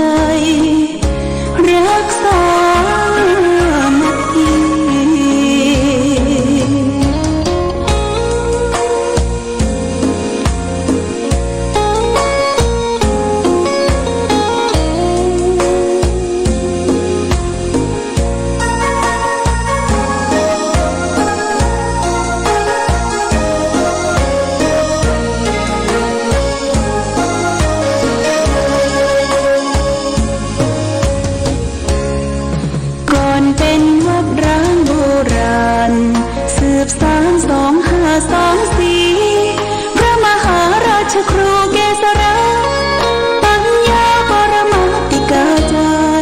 จากวัดดับภัยเชียงใหม่สืบสานเวลาผ่าน131 ปีนานไกลวัดพระบาทอุดมรุ่งเรืองงามตาเจ้าน้อยบุญธรรมสาขาหลวงเมืองเชียงใหม่ปกครองหัวเมืองฟ้าทุ่มเทแรงกายแรงใจทุกชาติพันธุ์รวมใจรักษามัคคี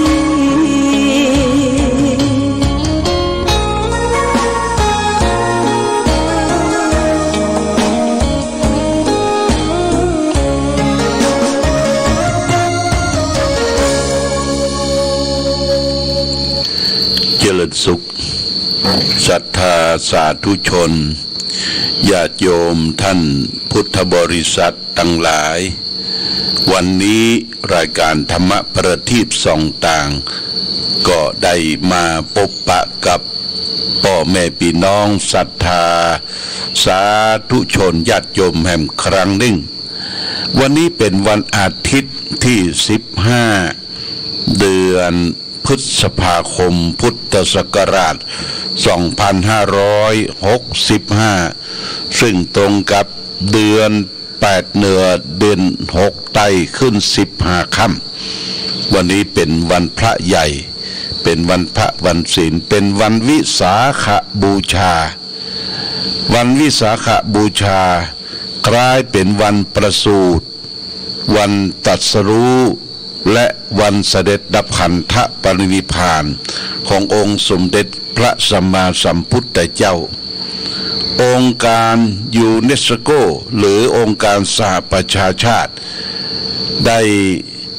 ยกย่องว่าวันวิสาขบูชาวันประสูติตรัสรู้ปรินิพพานขององค์สมเด็จพระสัมมาสัมพุทธเจ้าเป็นวันสำคัญของโลกวันหนึ่งที่ได้มีมหาบุรุษได้กำเนิดเกิดขึ้นมาได้สละราชสมบัติออกบวชออกทรงพระนวดแล้วก็ได้ตรัสรู้ธรรมแล้วก็ได้เผยแผ่ธรรมสุดท้ายได้เสด็จดับขันธปรินิพพาน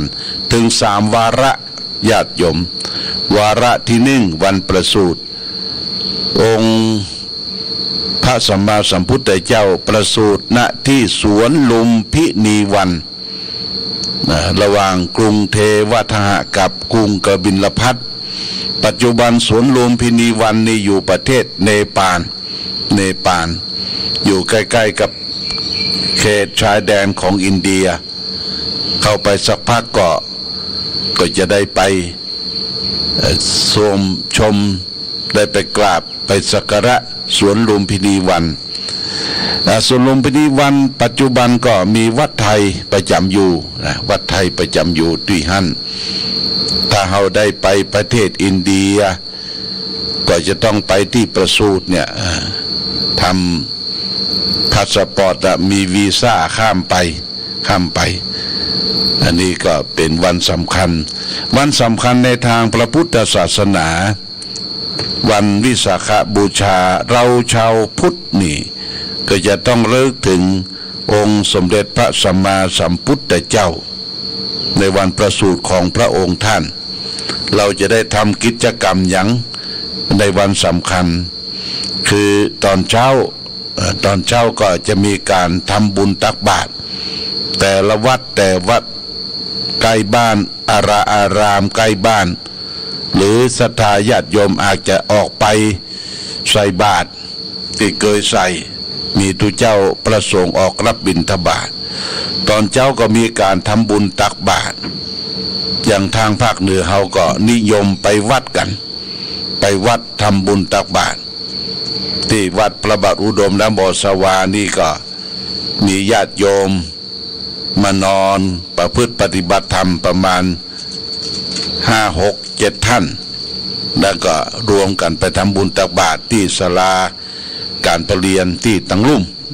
ก็เดี๋ยวก็8 โมงก็จะลงไปศีลปอนหลังจากทำบุญตักบาตรแล้วญาติโยมเขาก็มีโอกาสได้ฟังเทศฟังธรรมพระพุทธเจ้าได้แสดงธรรมได้ตรัสรู้ธรรมธรรมะที่พระองค์ได้ตรัสรู้ได้รู้แจ้งเห็นจริงในวันวิสาขบูชานี่ก็คืออริยสัจสี่ญาติโยมอริยะแปลว่าประเสริฐสัจจะคือความจริงที่ประเสริฐ4ประการนะคือ1ทุกข์2สมุทัย3นิโรธ4มรรคทุกข์สมุทัยนิโรธมรรคนี่เป็นอริยสัจสี่ที่พระเจ้าได้ตรัสรู้ทุกข์คือความบ่สบายกายบ่สบายใจนั่นคือทุกข์เนี่ยญาติโยมนะทุกข์คือความบ่สบายกายบ่สบายใจบ่สบายกายก็กายเกิดจากโรคภัยไข้เจ็บกายทุกพลภาพเดินบ่แก้วคล่องว่องไวเจ็บนั่นปวดนี่หรือร่างกายผสมประกอบเมื่อเกิดมาแล้วก็มีโรคติดตามติดตัวมาหรือโรคประจำทุกประจ ปกิณกะทุกประจำอยู่ในตัวเฮาทุกเพราะอยากกินอยากขับอยากทายนี่ทุกอยากกินอยากขับอยากทายประจำตัวนี้เป็นทุกประจำกันทุกผู้ทุกคนแต่ทุกที่จรมาอาศัยในใจเฮานี่ทุกตัวนี้มันจะเป็นทุกใจละนะที่มันจรมาใส่มาอยู่กับในใจเฮาเนี่ยก็ทุกที่เกิดจากความโลภทุกที่เกิดจากความโกรธและทุกที่เกิดจากความหลงโลภโกรธหลงเมื่อเฮามีอยู่ในจิตในใจ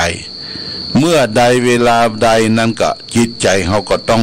ขุ่นข้องหมองมัวญาติโยมขุ่นข้องหมองมัวบ่สดใสไว้เนี้ยเพราะว่าโลภโกรธหลงนี่มันเป็นกิเลสเป็นเครื่องพันธะเป็นผูกพันโลภคือโลภะแปลว่ามีความยินดีอยากได้ต้องการอยู่ในจิตในใจอย่างเขาบอกว่ามีหนึ่งอยากได้สองมีหนึ่งอยากแอมสองขี่เหือน้ำนองขี่สองจังล่มบางคนนี่มีลูกมีเมียหนึ่งคนก็อยากจะมีสองมีอนุรองลงมามีเมียน้อยมีหนึ่งก็อยากจะมีสองเป็นคนที่มีความเป็นเจ้าชู้หลายใจหลายเมื่อนี่ก็นำมาให้ความทุกข์ญาติโยมนะไปว่ามันมีความสุขมันเป็นความสุขชั่วครั้งชั่วคราวแต่ความสุขยืนยาวนี่มันบ่มีมันจมปักเพราะว่าความโลภที่เฮามีอยู่ในจิตในใจเนี่ยมันเป็นมลมนทินเป็นเครื่องเศร้าหมองโลภอยากได้ของเปิ้นโลภเบียดบังของคนอื่นเขามาเป็นของตัวนี่ตัวโลภเป็นกิเลสตัวโลภนี้เราจะมาประพฤติปฏิบัติธรรมแก้ไขได้ก็โดยการการให้การตานญาติโยมนี่การการให้การตานนี่เป็นประการแรกประการที่สองพระพุทธเจ้าได้ตรัสรู้ธรรมตัวกิเลสเรื่องที่มาเกาะหวันจิตใจเฮาตัวโทสะตัวโกรธเนี่ยโทสะโกรธอยู่ในจิตในใจเฮาญาติโยมความโกรธความโมโหโทโสความฉุนเฉียวนี่บดีวะญาติโยมเพิ่งว่าบดีแต่เฮาก็มันจังใจหิ้นใจป๊อดเนาะ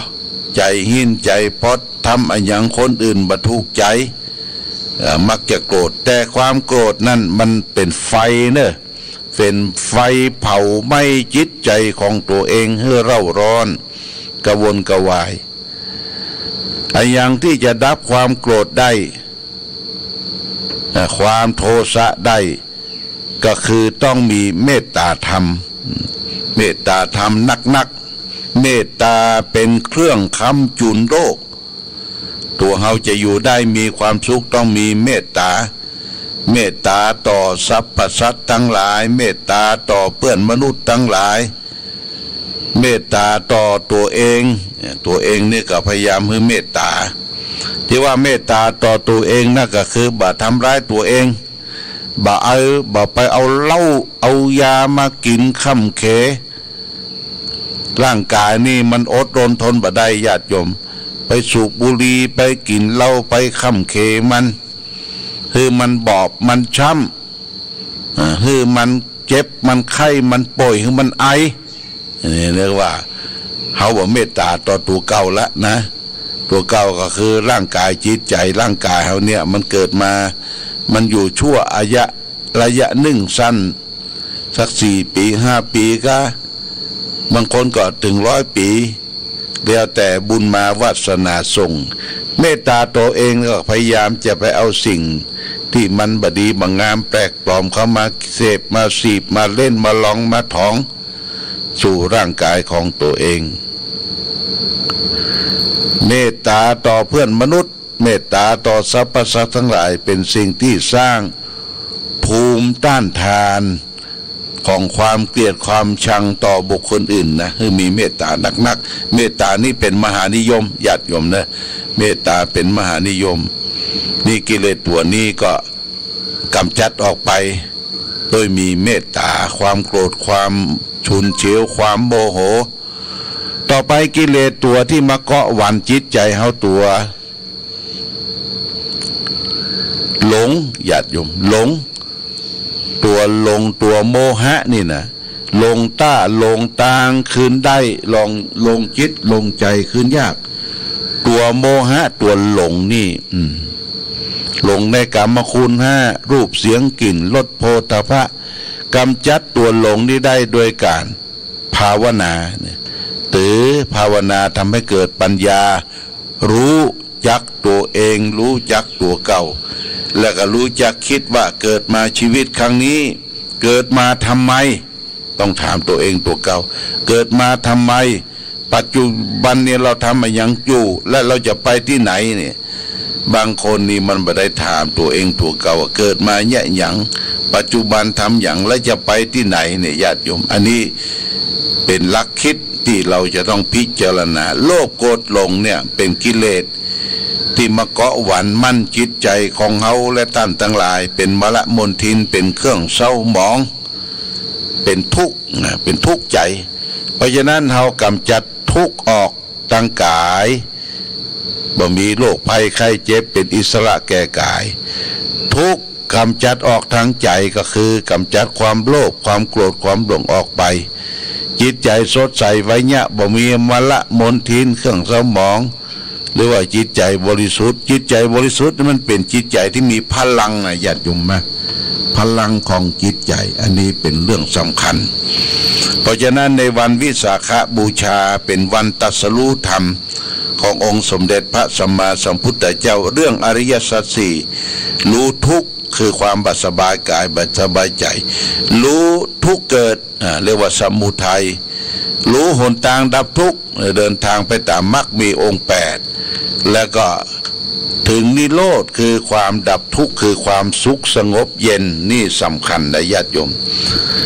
และก็รักธรรมอันสำคัญแห่งเป็นโอวาทคำสอนของพระพุทธเจ้าที่เราจะต้องน้อมนำมาประพฤติปฏิบัติหลักธรรมที่ว่านี้1สัพพปาปัสสะอาการนังคือไม่กระทำบาปทั้งปวง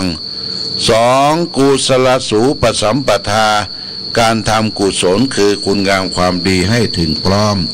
3สจิตตปริโยทปนังมันชำระจิตใจของตนเองให้ขาวให้สะอาดเอตังพุทธานาสาสนังทำ3อย่างนี้เป็นคำสั่งสอนของพระพุทธเจ้าทั้งหลายในญาติโยมสรุปแล้วก็ให้เว้นชั่วทำดีทำจิตใจของตนเองให้สงบ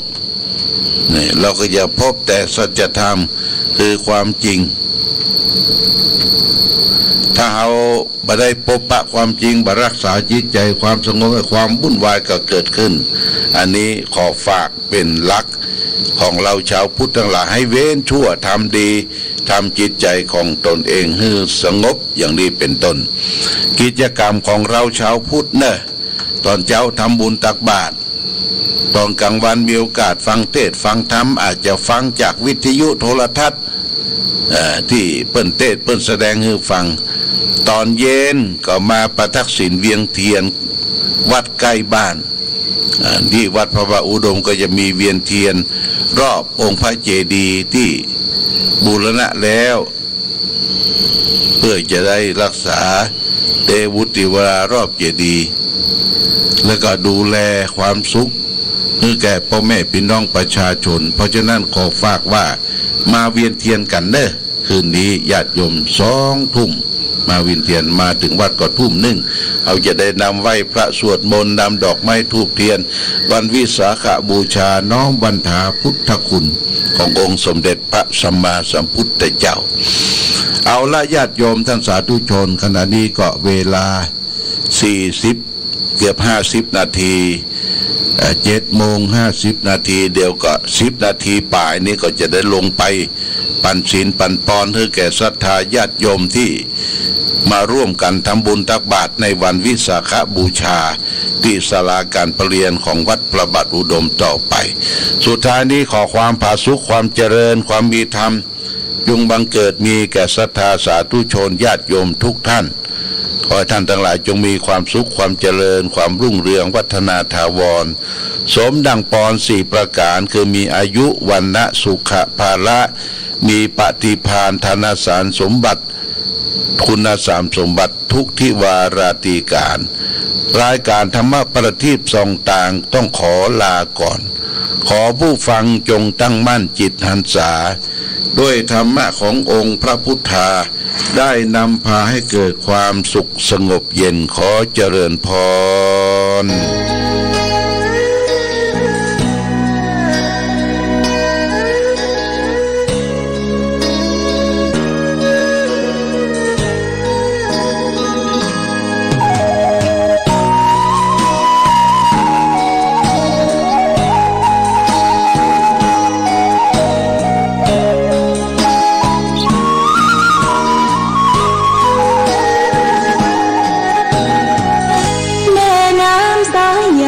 จากใต้ลงเหนือเกื้อหนุนจนเจือเหล่าชาเชื้อเมืองฟ้างนานมาน้ำกกท่าสฟางสายเลือดคนเมืองล้านนารุ่งเรืองฟูเฟื่องทั่วหน้าเมืองทองของฟ้าอำไพเมืองฟ้าเมืองใหญ่คู่กับแม่อายชัยปราการพุทธสถานศักดิ์สิทธิ์เนิ่นนานอนุรักษ์คงไว้น้ำบ่อสาวาวัดพระบาทอุดมศูนย์รวมทางใจอนุสาวรีย์พระเจ้าฟ้ายิ่งใหญ่ใช้ไล่พระนางสังผิวโสภามันในรักตราตรึงผู้พันพลีชีพคู่กันแห่งน้ำบ่อสาวาจาริกตำนานชั่วการสืบทอดเนินมาลูกหลานเมืองฟ้าทั่วหน้าต่างมาบูชาเชิดชูน้ำใสใจอุ่นอบอุ่นนายนางพี่น้องเมืองฟางเปิดทางต้อนรับทุกผู้วัดพระบาทอุดมทำบุญกุศลพรั่งพรูหลวงพ่อแก้วให้พรมวลหมู่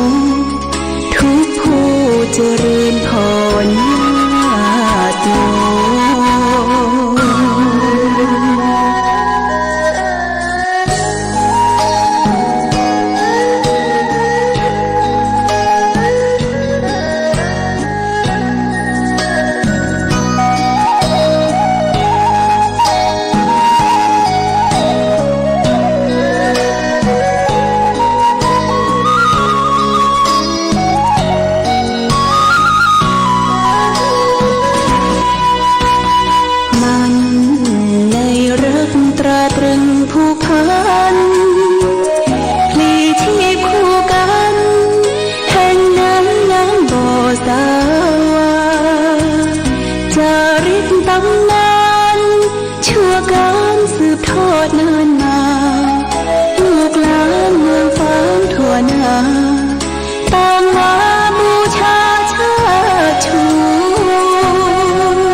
โยม พ่อแก้วให้พรมวลหมู่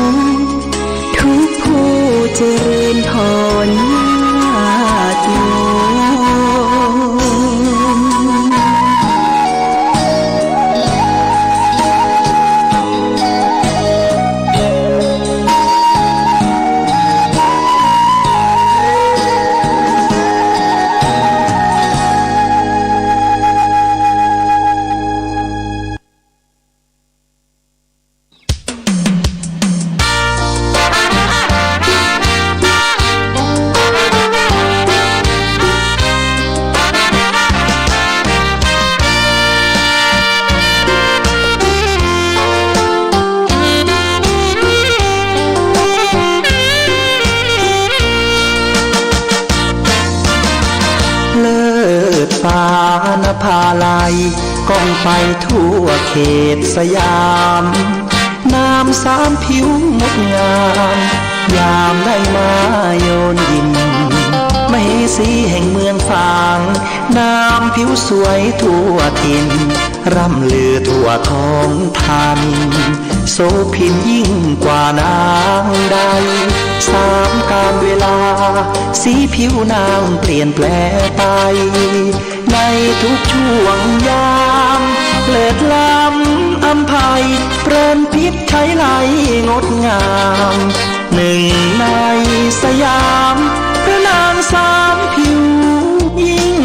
ใหญ่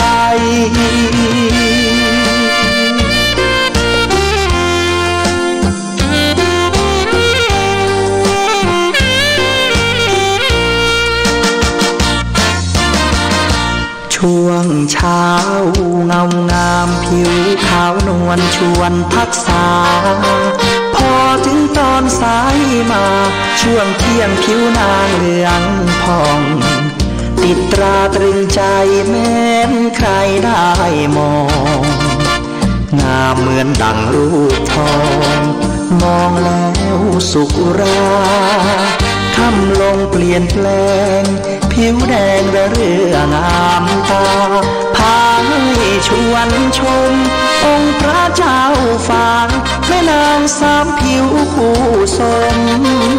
ผู้คนนิยมสมบารมีสีล้านนา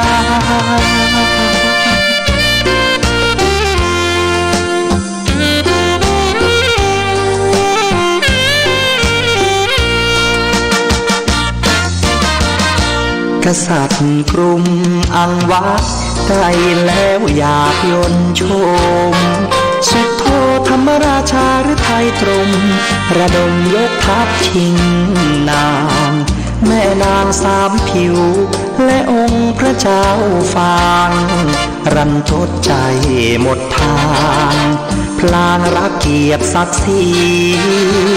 จึงพากันโดดน้ำพลีชีพชีวีแห่งนี้คือสุสานบ่อน้ำสาวาจารึกมา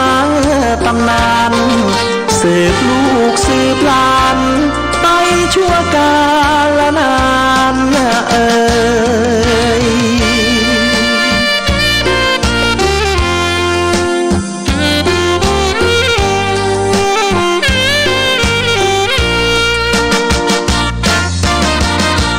กษัตริย์กรุงอังวะได้แล้วอยากยนชมสุดโทธรรมราชาหรือไทยตรงระดมยกทัพชิงนางแม่นางสามผิวและองค์พระเจ้าฟางรันทดใจหมดทางพลางรักเกียรติศักดิ์ศรีจึงพากันโดดน้ำพลีชีพชีวีแห่งนี้คือสุสานบ่อน้ำสาวาจารึกมาตำนานสืบลูกสืบหลานไปชั่วกาลนาน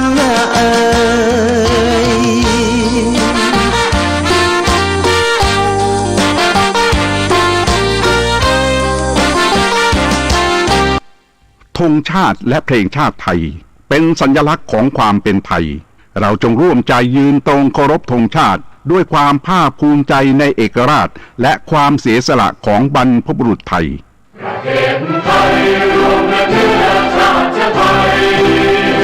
เป็นประชารัฐผ้าไทยของไทยทุกส่วนอยู่ดำรงคงไว้ได้ทั้งมวลด้วยไทยล้วนหมายรักษาพันธิตไทยนิรักสงบแต่ถึงรบไม่กล้าเอกราชจะไม่ให้ใครคนดีสละเลือดทุกอย่างเป็นชาติไทย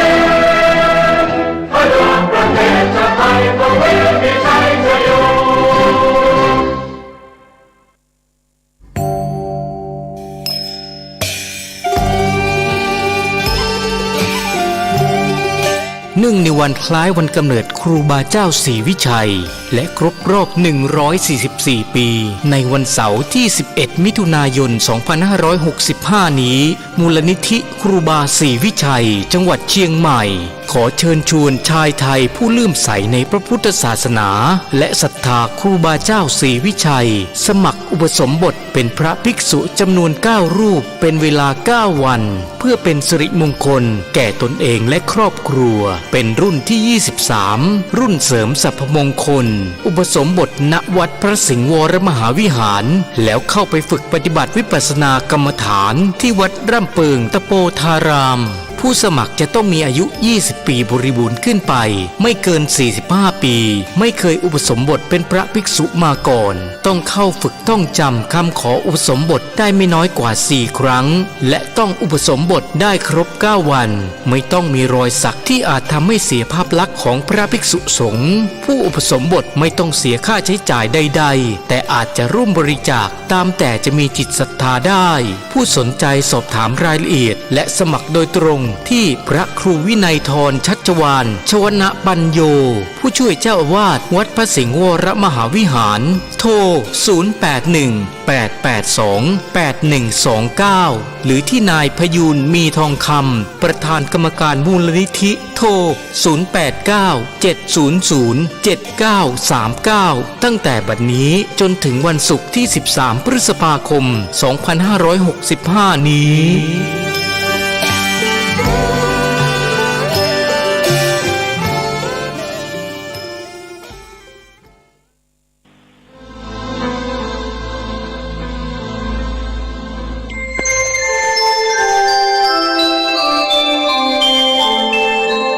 ขณะนี้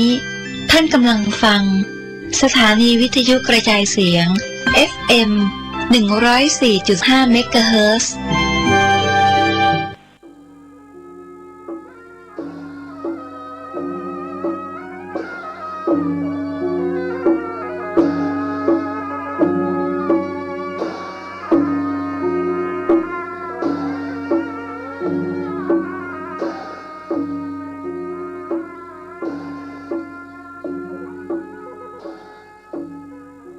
ขอความเจริญในธรรมและความผาสุกทางใจจงได้บังเกิดมีกับพ่อแม่พี่น้องท่านสาธุชนคนดีผู้เจริญในศีลผู้เจริญในธรรมทุกท่านพร้อมกันนี้เดือน6ขอยกมือ10 นิ้วกราบรัตนาเอาคุณพระแก้วเจ้าทั้ง3คุณศีลคุณทานที่ได้กระทำปั้มเปงมาคุณพ่อคุณแม่คุณครูบาอาจารย์ผู้ประสิทธิ์ประสาทวิชาความรู้สิ่งศักดิ์สิทธิ์ทั้งหลายอันมีพระธาตุเจ้าดอยสุเทพและครูบาเจ้าศรีวิจัยรักคุณแห่งล้านนาไทยเป็นต้นขออาราธนาและเชิญชวนมาปกปักรักษาพ่อแม่พี่น้องพ่อนานพ่อน้อยก็อุ้ยไม่อุ้ยพี่ป้านาอาศรัทธาสันนิบาตตานเข้าลูกเต้าหลานเลนทุกคนคือได้มีความสุขกายสุขใจที่มากล้าขึ้นมีโชคมีลาภเหมือนกันกุคนตลอดกาลนานขอเชิญชวนญาติโยมพ่อแม่พี่น้องทั้งหลายได้สดับรับฟังพระธรรมเทศนาเสียงก้องเสียงกองเสียงมองต่ำเข้าเสียงตุเจ้าประกาศธรรมเป็นเสียงที่เป็นสิริมงคลกับพ่อแม่พี่น้องทั้งหลายก้องกองดังแสดงว่าคนเฮานั้นมีเข้าในหลองมีทองไว้ใจจะได้ทำบุญทำทานกับพระพุทธศาสนาก้องกองดังสนั่นปั่นปืนเสียงมองต่ำเข้าแสดงว่าเข้ามีในหลองประอึบประยากประกันเสียงดังสนั่นปั่นปืนเสียงตุเจ้าประกาศธรรมแสดงว่าบ้านเมืองอยู่ร่มเย็นเป็นสุขตุเจ้ายังปฏิบัติอยู่ในศีลกินอยู่ในธรรมอยู่ศรัทธานาบุญทั้งหลายก็ยังมีความสุขปานหวานใจอยู่ ผีบอกว่าห้าบลงถูกล่องกันดีอยู่มีโอกาสได้ฟังเทศน์ฟังธรรมเข้าวัดเข้าวาจำศีลภาวนาอยู่ยินดีกับพี่น้องทั้งหลายเนอะก่อนที่จะดำเนินรายการขอชวนพี่ชวนน้องทั้งหลายให้ไหว้พระไหว้พระธรรมไหว้พระสงฆ์คือเป็นสิริมงคลเนอะว่าโตยตุตุงเนอะอะระหังสัมมาสัมพุทโธภะคะวาพุทธังภะคะวันตังอภิวาเทมิกราบสวากขาโตภะคะวตาธัมโมธัมมังนัมมัสสามิกราบสุปฏิปันโนภะคะวะโตสาวกสังโฆสังฆังนะมามิกราบอันตมัยยังพุทธัสสะภะคะวะโตปุพพะภะคะนะมะกะลังกะโลมาเสนะโมตัสสะภะคะวะโตอะระหะโตสัมมาสัมพุทธัสสะนะโมตัสสะภะคะวะโตอะระหะโตสัมมาสัมพุทธัสสะนะโมตัสสะภะคะวะโตอะระหะโตสัมมาสัมพุทธัสสะพุทธังสรณังกัจฉามิธัมมังสรณังกัจฉามิสังฆังสรณังกัจฉามิตุติยัมปิพุทธังสรณังกัจฉามิตุติยัมปิธัมมังสรณังกัจฉามิ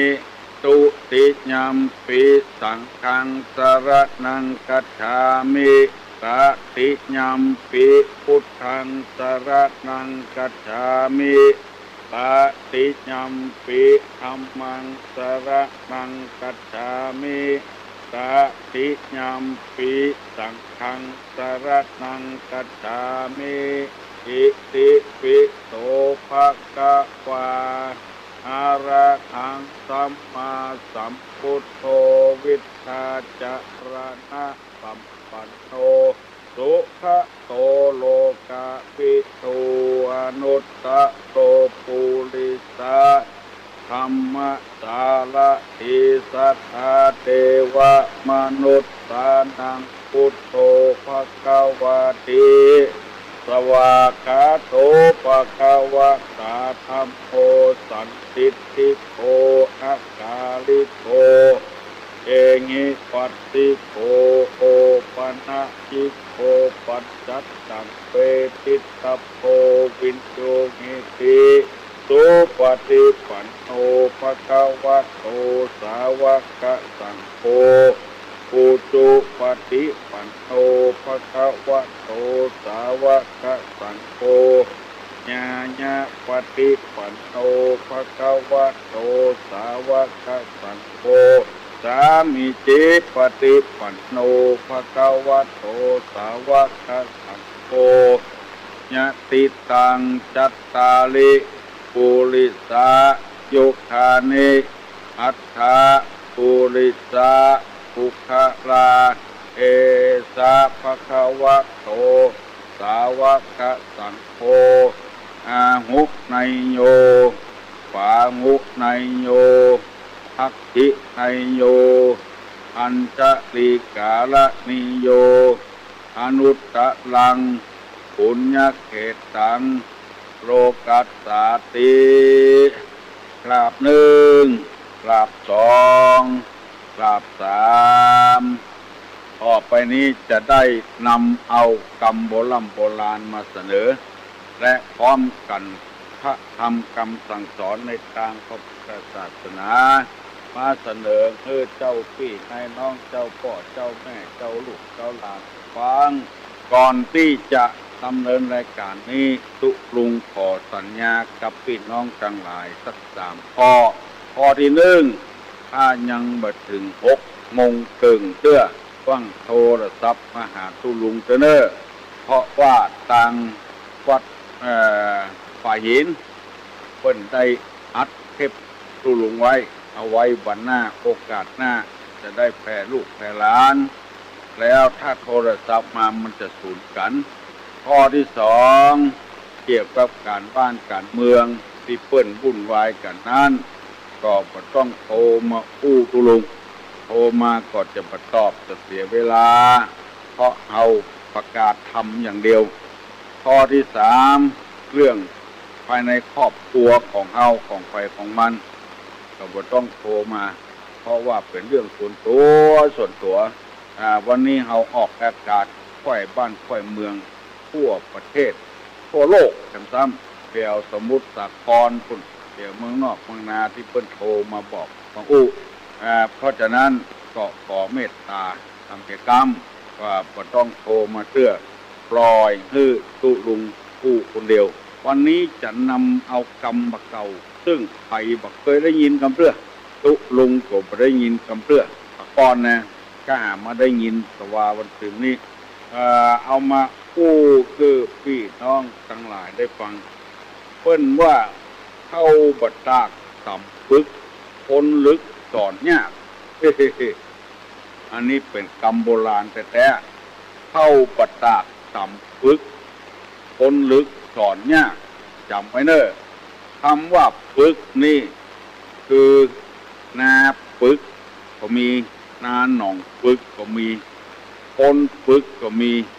เข้าปึกก็มีคำว่าปึกนี่ก็คือปึกขยือปืดยากกู้ยากกินยากกินปึก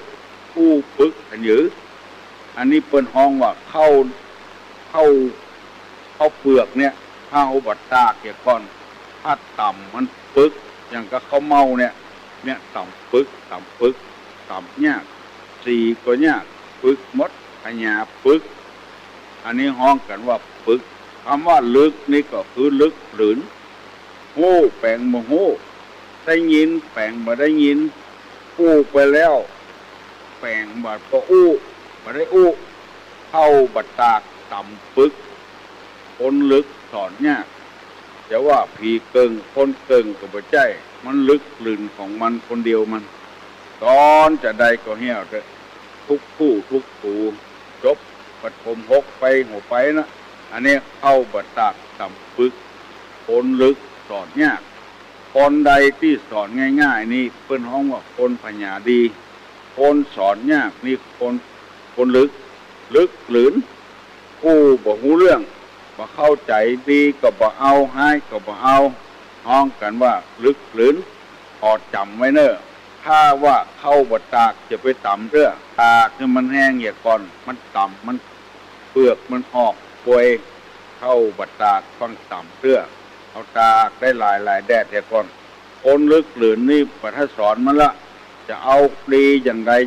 กับมันก็ถึงบ่ได้จะเอาหายกับมันก็บ่ได้เอาดีกับมันก็บ่ได้อันนี้เปิ้นห้องว่าเข้าบัดตากต่ำปึกคนลึกสอนยากสอนเนื้อดีก็บ่เอาสอนเนื้อให้ก็บ่เอาสักอย่างเนี่ยที่เขาว่าลึกอย่างนี้ลำเหลือไปอยู่วัดแถวบ้านใจละอ่อนลึกใจละอ่อนบดีนะลึกหลืนยูเขาวัดคุณเห็นเลยให้อย่างนี้ลำเหลือไปอยู่วัดแถวบ้านหมาสวกเอาไปปล่อยวัดหมาขี้กะเอาไปปล่อยวัดหมาแม่ไปปล่อยวัดอันยังก็อันที่บดีเอาไปปล่อยวัดเพราะว่าตู้เจ้าบดีมาก็เล่าขวัญตู้เจ้านะมันเป็นต้าไผก็เป็นต้าเขาเอาของบดีไปปล่อยวัดละอ่อนบดีก็ยูไปวัดอันนี้ปัญญามันดีเอาไว้เลี้ยงเหี้ยอันนี้เป็นกรรมบักเก่านำมาเสนอพี่น้องทั้งหลายได้ฟังเขาก็สอนที่คนมีปัญญาดีนะคนที่มันฝึกมันลึกนะเขาก็สอนละปล่อยตามเรื่องตามราวมันอันนี้ได้นำเอากรรมนี้มาเสนอพี่น้องทั้งหลายวันนี้จะได้นำเอากรรมในทางพระพุทธศาสนามาเสนอคือพี่น้องทั้งหลายได้ฟังแถมวันก่อนได้เปรียบว่าคนดีเหมือนกับน้ำหยุดนิ่งปากกระเพื่อมน้ำมีความเย็นเป็นปกติน้ำชำระสิ่งกระปก น้ำเป็นสิ่งที่มนุษย์และสัตว์ปรารถนา น้ำไม่มีสิ่งที่เป็นประโยชน์มาน้ำไม่นำสิ่งที่ไม่เป็นประโยชน์ให้แก่ใครๆอันนี้เป็นอันให้ส่งของน้ำได้อธิบายไปแล้วตะวานี่ได้เอาคำว่าคนดีๆเนี่ยเหมือนกับแผ่นดินหนึ่งใครๆจะเลี่ยรายของอันน่าพึงใจไม่พึงใจแผ่นดินก็ยังคงเป็นเช่นนั้นอยู่คือปฏิอกปฏิใจปฏิอกเจใจแผ่นดินอย่างไรคนดีอย่างไรแผ่นดินเป็นอย่างนั้นสองแผ่นดินนี้ปราศจากการประดับตกแต่งเป็นของมันคนเดียวนอกจากคนจะแต่งจะแปลงเขาคนเดียวสามคนดีนี่เหมือนแผ่นดินบ่มีจ้องบ่มีหูบ่มีโพรงคนดีนี่ก็บ่มีไฟติฉินนินตาเข้าหน้าจากฝันสี่แผ่นดินทรงไว้ซึ่งสรรพสิ่งต่างๆมีจะใดก็อยู่อย่างนั้นเป็นบ้านเป็นเรือนเป็นบ้านเป็นเมืองก็อยู่บนดินทั้งนั้นห้าแผ่นดินเลิกล้างจากความยินดียินร้ายและความเบียดเบียนสัตว์และคนต้นคนดีก็เลิกล้างจากการเบียดเบียนคนอื่นสัตว์อื่นเพราะฉะนั้นการที่ไปเบียดเบียนคนอื่นไล่คนอื่นจะชื่อว่าเป็นคนดีนั้นมันเป็นไปไม่ได้วันนี้จะนำเอาคำว่าคนดีนี่เหมือนกับน้ำมหาสมุทรคนดีนี่นะเหมือนกับน้ำมหาสมุทรน้ำมหาสมุทรนี่ก็คือน้ำทะเลคนดีนี่เปรียบเหมือนน้ำทะเลคือฟังใครจำได้ก็จำไว้เนอะหนึ่งทะเลนี่ก็ปะปนด้วยซากศพทะเลนี่นะก็มีซากศพอยู่สองทะเลทรงไว้ซึ่งรัตนชาติคือแก้วแหวนเงินทองทรัพย์สมบัตินี่จะอยู่ในน้ำทะเลทะเลทรงไว้ซึ่งรัตนชาติสามทะเลนี่ปะปนอยู่ด้วยสัตว์ใหญ่ๆจำนวนนักทะเลนี่นะมีสัตว์ใหญ่กว่าช้างก่อนมีจำนวนนักอยู่ในทะเลสี่ทะเลนี่แม้จะเต็มเปี่ยมไปด้วยน้ำจากแหล่งต่างๆแต่ก็บอกเกินเขตของตนที่จะได้รับทะเลแม้จะเต็มเปี่ยมด้วยน้ำจากแหล่งต่างๆแต่ก็ไม่เกินเขตของตนที่จะได้รับทะเลนี่นะทะเลแม้จะเต็มเปี่ยมด้วยน้ำจากแหล่งต่างๆแต่ก็ไม่เกินเขตของตนที่จะได้รับทะเลนี่ผมรู้จักเต็มไปด้วยน้ำอันไหลมาจากที่ต่างๆข้อที่ห้านี่นะไม่รู้จักเต็มด้วยน้ำอันไหลมาจากที่ต่างๆเวลานี้จะได้นำเอากรรมหมู่นี้มาอธิบายเพื่อพี่น้องทั้งหลายเป็นรูปธรรมนามธรรมเพื่อหันชัดว่าคนดีนี่คือคนอย่างไรเพิ่นเอามาเปรียบเหมือนกับน้ำทะเลน้ำมหาสมุทรก็ได้น้ำทะเลก็ได้ข้อหนึ่งน้ำทะเลไม่ปะปนด้วยซากศพคือหมายความว่าคนดีเนี่ยของบดีไปอยู่ด้วยมันจึงเด่นชัดคนเดียวมันบ่มีติติว่าอันป่าก็ตามคนก็ตามที่ตายในทะเลขึ้นจะซัดเข้าสู่ฝั่งหมดอันนี้ชื่อว่าบ่ปะปนด้วยซากศพการมาอ่านกอบป่าการอย่างกากินกันเองจะเปาเรือซากศพไปในทะเลคนดีนี่บ่มีติติบ่มีติเตียนบ่มีไผเล่าหน้าจากฝันเนี่ยปะปนด้วยซากศพไทยสะอาดคนดีต้องเป็นคนที่คนที่มีหมดกิเลสหมดตัณหาคือคนอย่างเงี้ยคนที่บ่มีมลทินอย่างตัวอย่างเหมือนกับน้ำทะเลเนี่ยมีซากศพลมจะพัดเอาไม้เนี่ยปราศจากซากศพปราศจากมลทินก็มีไผติไผเตียนว่าอันเน่าอันบูดก็มีในตัวคนใดประกาศว่าเป็นพระอรหันต์ต้องพอให้ก่อนยังมีคนติคนเขียนอยู่ยังบัดใจพระอรหันต์เตื้อสองทะเลนี่ทรงไว้ซึ่งรัตนชาติ รัตนะนี่แปลว่าแก้วของที่มีราคาจะอยู่น้ำทะเลหมดคนดีคนมีคุณธรรมมีศีลจะมีของดีในหันหมดเอาออกประกาศคือคนได้หู้ได้หันได้ยินคนหู้คนรักคนฉลาดคนที่ทำประโยชน์คือแก่สังคมแม้แต่ทรัพย์สมบัติของตนเองก็บ่เก็บไว้บริจาคคือเป็นทานความรู้ต่างๆก็บ่เก็บไว้เอาเสียสละคือคนโดยบ่หวังให้หยังตอบแทนทรงไว้ซึ่งรัตนชาติจำไว้เนอะ3ทะเลนี่ปะปนอยู่ด้วยสัตว์ใหญ่ๆจำนวนนักของมีสาระของมีประโยชน์จะอยู่ที่คนดีทั้งหมดถามเมื่อใดได้เมื่ออันว่าปฏิความรู้ช่วยบ้านช่วยเมืองช่วยพี่ช่วยน้องคนเหล่านั้นจะเป็นคนทุกข์คนยากคนจะได้ก็ช่วยเหลือสังคมตลอดเวลาอันนี้เปรียบว่ามีสัตว์ตัวน้อยตัวใหญ่อยู่ในน้ำจำนวนมากสิ่งมีชีวิตอยู่ได้ข้อที่4ทะเลเต็มไปด้วยน้ำมันมาจากที่ต่างๆแต่ก็บ่เกินขอบเขตที่จะรับได้น้ำจากบ้านจากเมืองจากที่ต่างๆไหลเข้าสู่ทะเลน้ำทะเลนี่จะบัดท่วมบ้านท่วมเมืองท่วมอะไรอย่างมันอยู่ของมันรับใกล้ของมันหมายความว่าพออยู่พอกินนี่เถอะว่าเอาเกินน้ำไป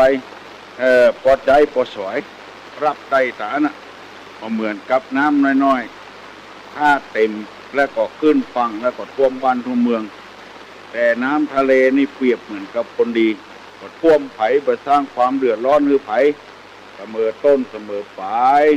แล้วข้อที่5ว่าทะเลของหูจะเต็มไปด้วย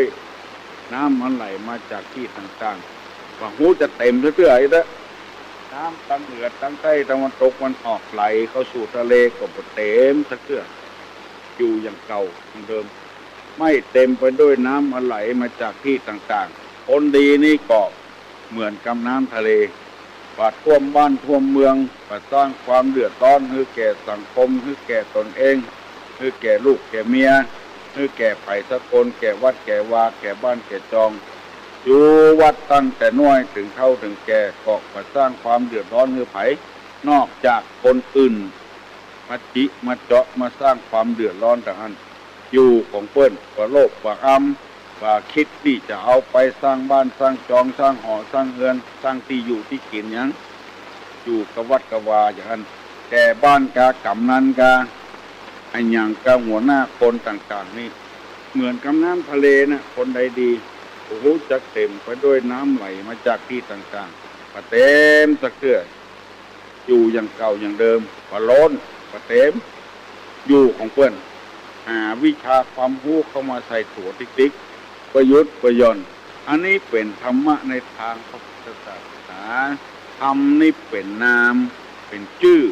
แต่ทรัพย์สมบัติต่างนอกนี่มันเป็นรูปธรรมมันเป็นรูปเป็นร่างอย่างที่หันมีแล้วเอาแถมติ๊กดอกเบี้ย100% 110ถ้าบ่ฮื้อขึ้นมาก็ยึดเอาผู้เนี้ยปัจจัยเป็นน้ำทะเลน้ำทะเลนี่จะเป็นอย่างเงี้ยยืมเงินได้ตลอด20ชั่วโมงไม่ต้องมีหลักมีฐานอะไรอันเนี้ยคือเราหวังแต่ปัจจัยเหมือนน้ำทะเลมันจะต้องอย่างใดอย่างหนึ่งบางทีเผลอมาก็เอากันเดือดร้อนกันวุ่นวายกันและแถมอย่างหนึ่งใครใครรู้ว่าคนดีคือคนจะใดคนดีก็คือพระอรหันต์ต่างๆในศาสนาเฮานี่มีพระพุทธเจ้าเป็นพระอรหันต์หมดกิเลสหมดความเศร้าหมองบ่โลภบ่โกรธบ่หลงบ่อิจฉาตาร้อนบ่มีพรรคบ่มีพวกบ่ห้ามบ่ปรามอย่างไผบ่บังคับอย่างไผ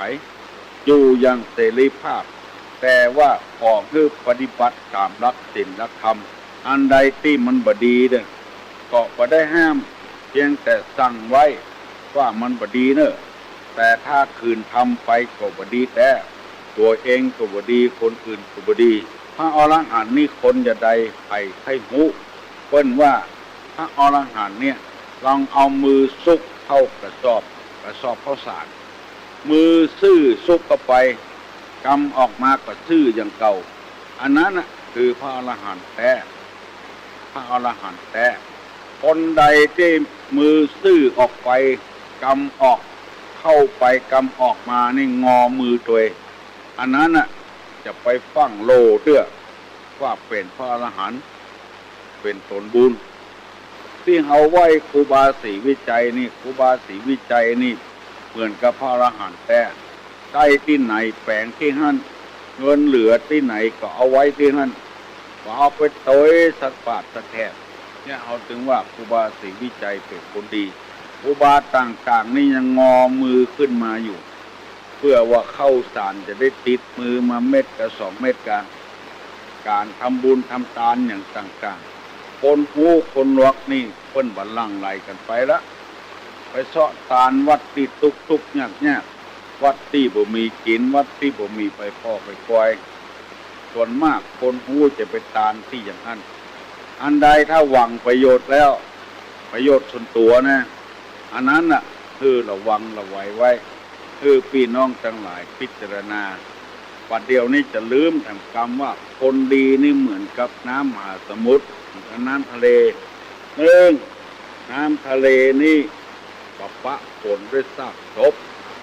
เพราะว่าศพคนศพปูศพปลาศพอะไรอย่างที่ตายในทะเลขึ้นจะพัดขึ้นฝั่งหมดของน้ำทะเลนี่ทรงไว้ซึ่งรัตนชาติจะมีแก้วแหวนเงินทองอะไรอย่างอยู่ในน้ำทะเลทั้งหมดที่เขาว่าเรือล่มในหนองทองจะไปไหนมหาสมุทรหรือน้ำทะเลนี่ปะปนอยู่ด้วยสัตว์ใหญ่ๆจำนวนนักที่มีค่ามีศีลแม้แต่น้ำมันก็ยังมีในพื้นทะเลคนไปเจาะกันมาแล้วน้ำทะเลแม้จะเต็มไปด้วยน้ำมาจากที่ต่างๆแต่ก็เกินขอบเขตก็ล้นฝั่งรับต่อใดก็รับต่ออันตั้งแต่เขาเกิดมาจนเขาตายไปน้ำทะเลก็อย่างอันคนดีก็เปรียบอย่างอันเสมอต้นเสมอปลายน้ำทะเลก็รู้จักเต็มไปด้วยน้ำที่ไหลมาจากที่ต่างๆอยู่อย่างเก่าอย่างเดิมอันนี้ที่นำมาเสนอเพื่อให้พี่น้องทั้งหลายได้ระวังไว้จะไปฟังเตื้อเมื่อลูนมาทางหูมาเขาจะเสียใจอยู่ไปตามน้ำทำไปตามตัวน้ำเพียงใจดอกเพียงอันฟังเตื้อใครเป็นคนดีใครเป็นคนให้คือพิจารณาอย่างก่อนคือพอเอาน้ำทะเลเนี่ยเป็นกฎเป็นเกณฑ์ถ้าคนใดอย่างน้ำทะเลนะอันนั้นนะคือคนดีละคนใดยังห่างผลประโยชน์อยู่เพื่อผลประโยชน์อยู่อันนั้นก็คืออยู่กันไปอยู่เรื่อยๆแต่ต้องไปเหือมันประเดี๋ยวนี้6 โมงเกิงแล้วเนอะลูกเนอะพี่น้องทั้งหลายลูกนึ่งเข้าเป่าไฟวันนี้เป็นวันศีลเนอะพุทโธสถะศีลเดือน6เพ็งแห่งซ้ำบางที่บางแห่งเพิ่นอบรมธาตุอบรมพระเจ้าแสนแท้กับพระเจ้าศักดิ์สิทธิ์พระเจ้าเก่าพระเจ้าเดิมทางเฮานี่ก็วันนี้เพิ่นขึ้นดอยกันเนอะวันนี้นะดอยที่ว่านี่คือดอยพระบาท4 หอยวันนี้เปิ้นเริ่มปล่อยหลวงวัดพุทธบาท4 หอยตำบลสะลวงอำเภอแม่ริมจะมีตู้เจ้า100 กว่าตนเกือบ200ไปเจริญพุทธมนต์เปิ้นจะตานอุโบสถแต่ยังบ่ปลูกสีมาเด้อเปิ้นจะเอาทำกรรมปลูกสีมาจะเชิญคนในหัวในวังเปิ้นมาปลูกสีมาแล้วเปิ้นจะปล่อยหลวงเนี่ยก่อนบทสดเปิ้น40 กว่าล้านดอยตึงม่อนไถลงแล้วเอามาแปลงบทสดไปที่บ่เคยงูเคยหันก็ไปเน้อเจริญพุทธมนต์โดยตุลุงกดไปก็ออกไม่ออกที่เคยไปโดยตุลุงวันนี้ไปใส่บาตรแล้วมาหาตุลุงที่วัดนี่เน้อบ้านศาลาก็ได้ป่าแงะก็ได้ศพสาดอนแก้วก็ได้9 โมงก็ออกละ9 โมงไปบ่รับพิจารณาละใครจำได้กรรมที่ตุลุงว่ามาตะกี้ใครจำได้พ้องคำปักเต่าก็ดีและก็กรรมที่คนดีเปรียบเหมือนน้ำทะเลนี่ใครจำได้ตอบมาหาตุลุงก็ได้เนอะเปิดโอกาสแล้ว ไ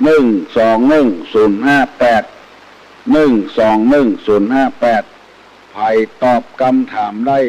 คำบักเก่าที่เอามาว่าตะเกียเข้าบัดตากไอ้หยังเนี้ยไผ่ตอบได้ลองตอบตัวลงมาลองฮัลโหลมาแล้วเนอะกำบักเก่าว่าเข้าบัดตากต่ำปึกคนลึกสอนยากเก่งแต่เฮ้ยถูกก็โอ้ถูกแต่คนดีเหมือนกันนะมหาสมุทรนะเจ้าทะเลมาปะปนด้วยสัตว์ศพทะเลทรงไว้ซึ่งรัตนชาติเก่งทะเลปะปนด้วยสัตว์ใหญ่จำนวนมากทะเลแม้จะเต็มด้วยน้ำที่มาจากแหล่งต่างๆแต่ก็บ่เกินขอบเขตของตนที่จะได้รับทะเลบ่ฮู้เต็มด้วยน้ำอันไหลมาจากที่ต่างๆมันอยู่ตามธรรมชาตินะจ๊ะเก่งแต่ที่ไหนอ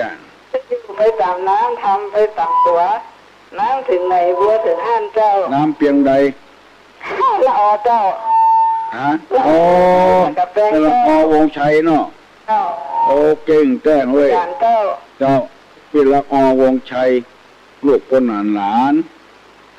พี่สาวของด็อกเตอร์วันชัยวงชัยสสเชียงใหม่สันกำแพงพุ่นฟังโดยตุลุงยินดีเนอ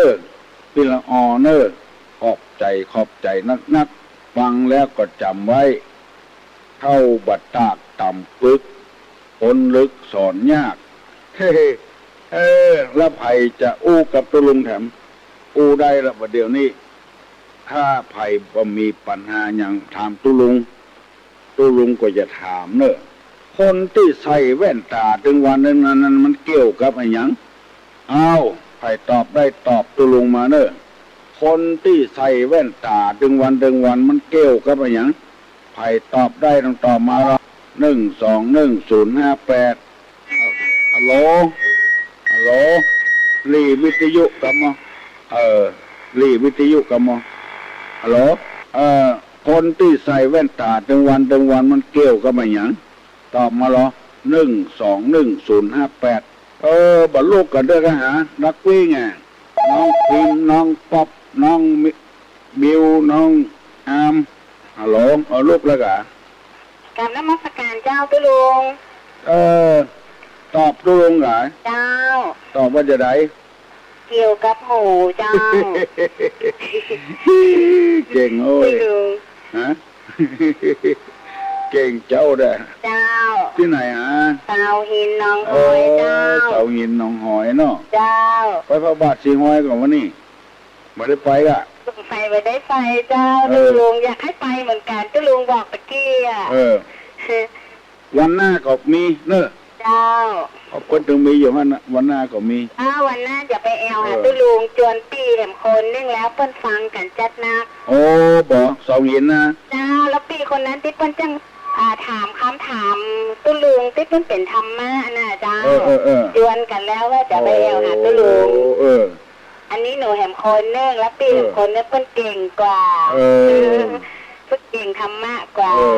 วันจันทร์วันพุธวันศุกร์มาทำมาเนอะวันจันทร์วันการวันจันทร์วันพุธวันศุกร์วันศุกร์กับเจ้าตุลุงไปหงยาถึงวันเจ้าจันทร์พุธศุกร์เลยนะเจ้าวันอื่นนี่โทรมาก็ได้เจ้าไปที่1212222วันโทรมาให้ก่อนเจ้ายินดีเนอะกับนมัสการเจ้าคนใส่แว่นตาเกี่ยวกับหูคือเอาขอมันเกี่ยวกับหูเพราะมันมีหูก็มันจะหลุดออกยินดีเนอะฮัลโหลสวัสดีครับจะถามคำถามครับแหละถามว่าอย่างไรแมวอะไรอย่างอยู่ในดินแมวอะไรอย่าง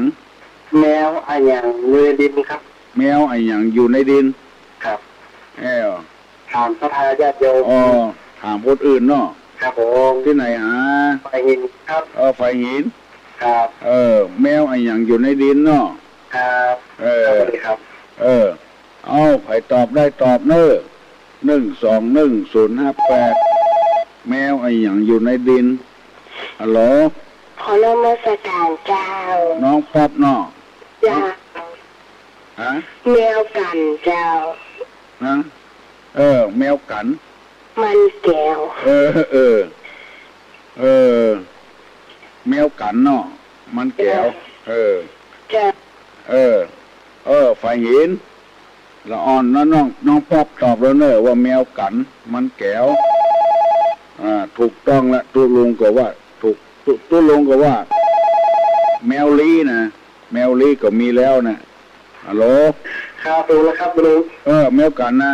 ครับแมวมีแล้วก็แม่นเนาะครับมีแล้วไม่ก็แมวลีเนาะครับลีอยู่ในดินบนอันจะถามน้องป๊อบกำตุลุงถามน้องป๊อบว่าไงป่าอันอย่างบินได้ครับป่าอย่างบินได้ครับป่าอย่างบินได้เนาะครับผมใครตอบก็ได้น้องป๊อบก็ได้ใครก็ได้ป่าอย่างบินได้ฮัลโหลไฟฟ้าเจ้าตุ๊กเจ้าดอนตันค่ะเสียงดูม่วนเด้อเปิ้นขอบคุณนั่งตื่นมาเริ่มชมมันนะตอบปัญหากะปากีสถาน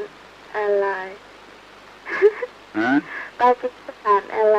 เป็นเครื่องบินนะคะปากีสถานออนไลน์ค่ะเครื่องบินเนาะถามต่อเด็กๆถามต่อถามว่าใหญ่ถามต่อละอ่อนว่าจระเข้เป็นหลานของไผ่อันยังก็จระเข้เป็นหลานของไผ่เจ้าจระเข้อันนี้ก้อนหนึ่งเนาะจระเข้เป็นหลานของไผ่จระเข้เป็นหลานไผ่จระเข้เนี่ยเป็นหลานไผ่แล้วก็แถมข้อหนึ่งโรคอะไรอย่างถูกที่สุดอันยังก็โรคอะไรอย่างโรคอะค่ะโรคไผ่ไข้เจ็บนะคะโรคอะไรอย่างถูกที่สุดรับโรคไตอย่างนี้โรคไข้ไข้เจ็บเนี่ยไข้ไข้เจ็บโรคอะไรอย่างถูกที่สุดยินดีเนอะยินดีเนอะจระเข้เป็นหลานของใครโรคอะไรถูกที่สุดไปตอบได้ตอบมาเนอะถ่ายตอบมาได้จะอู้อย่างกระตุงก็อู้มาเนอะปล่อยไปเต้วแล้วสถาบันศาลามาเต็มหมดละฮัลโหลพี่ครับรอน้องอามเหรอครับน้องอามตอบว่าอย่างไรตอบว่าจระเข้เป็นหลานของชาละวันจระเข้เป็นหลานชาละวันครับแล้วก็อะไรอย่างก็ข้อสอบที่ตอบมาได้ด้วยครับเพื่อนถามว่าได้เกี่ยลืมไปละครับโรคอะไรถูกที่สุดมาได้เนาะได้ครับจระเข้เป็นหลานชาละวันครับยินดีนะน้องเนอะครับน้องอามตอบมาว่าจระเข้เป็นหลานชาละวันโรคอะไรถูกที่สุดยังตอบมาได้เตื้อฮัลโหลเจ้าบ้านปะแก้ละปูนนะเจ้าบ้านปะแก้ละปูนบ้านปะแก้ตำบลหิมปิงตำบลหิมปิงเนาะอำเภอเมืองจังหวัดละปูนอำเภอเมืองเจ้าไก่เนาะเขากล่าวว่าโรคระบาดถูกที่สุดโรคระบาดเนี่ยเจ้าเนาะโรคระบาดเนาะไม่ถูกเนาะถูกอะโรคระบาด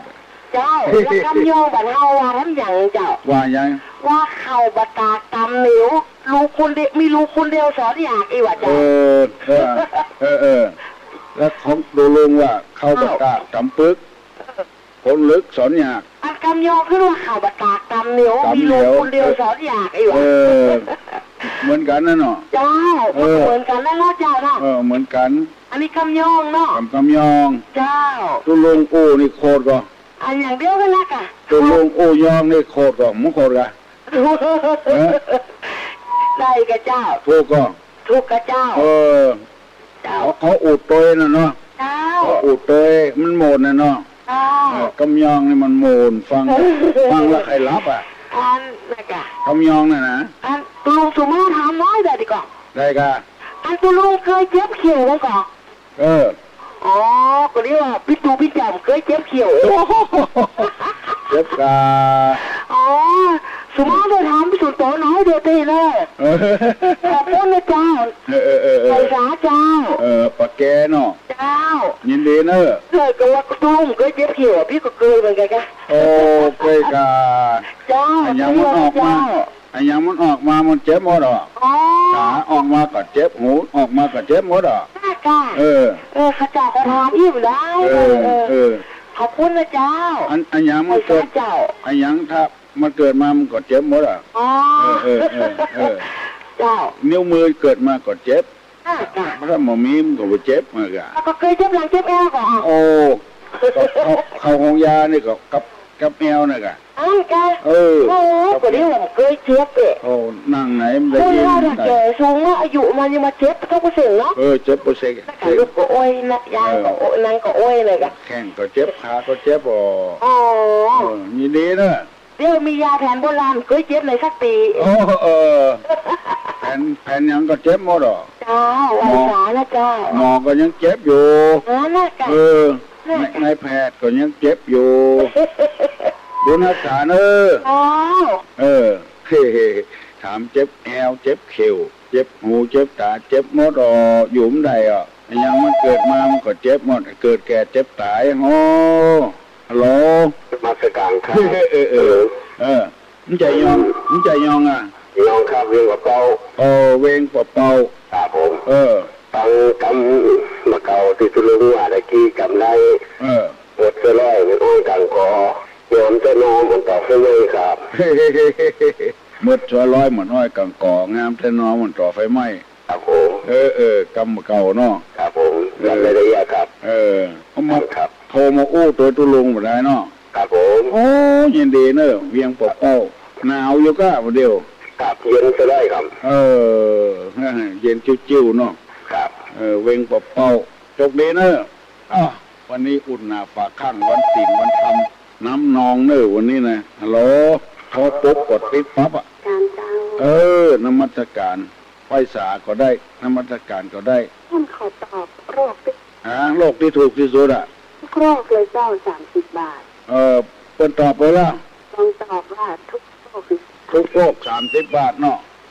ทุกโรคถูกที่สุดเนาะตะกี้เป็นตอบมา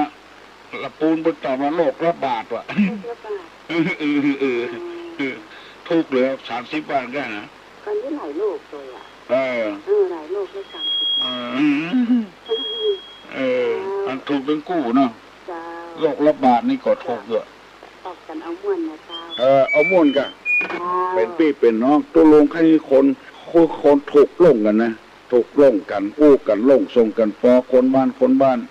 คือเป็นญาติธรรมกันนะบักเอาอย่างบักพึดเสียเปรียบอย่างสักอย่างของอยู่กัดกันม่วนเป็นวันก็เอาละฮัลโหลเจ้าไปคิดอย่างปิ๊กแพงเนาะถูกก็เปิ้นบ้านอะไรเงี้ยก็ปุกเลยเจ้าถูกอะถูกบุคคลเนาะน้องอามว่าถูกก็น้องอามมาถูกตึ๊นะคือถูกกับงานเจ้างานตาเป็นตาของจระเข้ตาจระเข้เจ้าเขายังมีเห็นอันหนึ่งที่น้องวิจัยคือขอบกก็เหมือนกันนะตาจระเข้นะตาจระเข้เป็นลานของตาเนาะเพิ่งว่าอย่างก็เป็นลานของชาละวันมาถูกกันเนาะทุลุงอันกำเก่าอยู่อันหนึ่งเพราะว่ามันจะคล้ายกันก่อนนะกึ้มดื่มในน้ำไหลเชี่ยวปืนเนี่ยเจ้ามันเป็นกำเดียวกันหรือเปล่ากำเดียวกันนะกึ้มดื่มในน้ำไหลเชี่ยวปืนได้ยินมาคนรักเปิ้นบอกโอ้นักอย่างตุลุงกึ้มมันดื่มในคนบางคนผมก็เข้าใจแล้วก็ดูอธิบายคดีแล้วค่ะเอาพอต้องโบนนั่นเหมือนกับบัดหนีน้ำอ่ะแต่ต้องปืนมันเกี่ยวเนอะน้ำนิ่งไหลลึกนี่ชอบสำคัญเหมือนกันนะน้ำนิ่งไหลลึกนะอันเดียวกันนะน้ำนิ่งไหลลึกตาไว้สาตาบุญรักษาเนอะวันดีกึ้มดื่มในน้ำไหลเกี่ยวปืนน้ำนิ่งไหลลึกอันเดียวกันคนหูคนล็อกแต่เปิ้นเอาพ่อเหมือนกระบอกหูบนล็อกแต่เปิ้นล็อกในใจปากนักอู้นักอย่างตู้ลงนี่บัดใจคนหู ไม่ใช่คนร็อกแต่ใดแต่ว่าทำตามหน้าที่ไปได้ฮัลโหล นมัสการครับ โอ้ อันตุกครับอันวันที่ถ้าไผ่อยู่ไกลที่สุดลองโทรเข้ามาแล้วครับ ครับจะได้อู้จ่ากันเนาะกี่คนไหนอย่างเรียนต้องเอาเนี่ยครับพี่น้องตะลำปางเนี่ยโทรว่าข้องกับครับพี่น้องตะลำปางมาโทรว่าข้องกับครับวันนี้ดักปิ้งเอาดักปิ้งเอาเมืองเถินเมืองเมืองยองวันเมืองวันนี้หลับปูนกับเบียงกับเป้าไก่ที่สุดก็ไผ่ฟังรายการตุลุงแล้วก็เป็นแฟนรายการตุลุงนะครับที่เป็นไก่ลองโทรเข้ามาเนาะได้ทักทายปลาใสครับแล้วก็ตุลุงก็เข้าวงยาทุกในสัปดาห์เนี่ย3 วันนะครับไก่เป็นตัวเนาะแม่นอ่ะครับมันพี่น้องทั้งหลายก็เอากำลังใจช่วยตุลุงทุกหายเลยนะครับครับไปในนั้นตุลุงเนอะที่ไหนฮะบอกที่อยู่สักคำเปิ้นใครได้ยินคนไกลๆโทรมาหาตุลุงจะได้เป็นมิตรแก้วสหายกันฝากฝีฝากไข่ประกับกันอะโลเจ้าโอ้มาสำแรกพ้นนานวันนี้มันเป็นวันพระเนาะวันศีลเนาะเป็นวันพระวันศีลใจโดยเดือน6เป็งเนาะอันญาติยายลูกๆหลานๆก็ไปวัดกันแต่ได้เจ้าอีก็ดีละฟังตั้งแต่เจ้าพอใจละก็เป็นพุทธอ่ะเป็นวันเป็นการไปเหรอวิทย์ไปเปิ่นจะไปวัดไปวากันก็ดีละเปิ่นไปวัดไปวาโอ้ตัวลุงความโง่หรอเอาคนมีความโง่นั้นน่าจะความไม่หมดละมันก็ไม่ได้มามาชาวบ้านเดือดร้อนละอันนี้ตัวลุงหาเนี่ยโอ้ดีอกดีใจเอาแต่เอามีความโง่อย่างเอามาได้จบมาหาพวกนี้เนี่ยยังแต่เขายังเอาทางธรรมะธรรมโอเนี่ยมาหากันเอาปิ่นเรื่องมาเป่ากันยังมามาอยู่มาอยู่เนาะอันนี้อาจจะดีใจแต่เลยทำเงินตุกเนี่ยอายุมันอายุยืนใจดีลูกใจดีใจพี่น้องเชิญมาหากันยังทุกป่านกี้เนาะคือความหักกันแป้งกันมีความสามัคคีกันเพราะอยู่ที่ไหนก็จะได้มาหากันก็ได้หากันเนี่ยอย่างหมอเป้ามาเอาปนานชุบให้มันดีใจแต่ว่าอย่างถวายอีบีนี่ก็ถามมาเนาะถวายไปถามมา2-3 คนกันเนอะกันตัวลงออกเขาไปเขาก็โทรมาละเขาก็โทรมาละก็ได้โทรไปหาถ้ากำถวายนี่โทร2 ข้าง 3 ข้างเงื่อนบอกประจันเขาถามมาเบอร์ปนหาหนูมาใครตันเขาถวายเวลาโทรละเอาละอย่างอีกวันนี้นี่เอากันถึงว่าเปิดถึงไปว่าจะว่าเป็นวันพระเป็นวันพระใหญ่เนาะวันพระใหญ่คนที่มันหุ่มมันดึงไปกันขณะหุ่มก็กำลังกันไหว้พระสวดมนต์อยู่กำเนิดหมดก็หันไปมามากับงอมก้างอมวันนี้เนาะมางอมวันนี้ครั้งที่เพื่อจะไปว่าพระบาททำอะไรจ้ะพระบาทสีห้อยน่ะ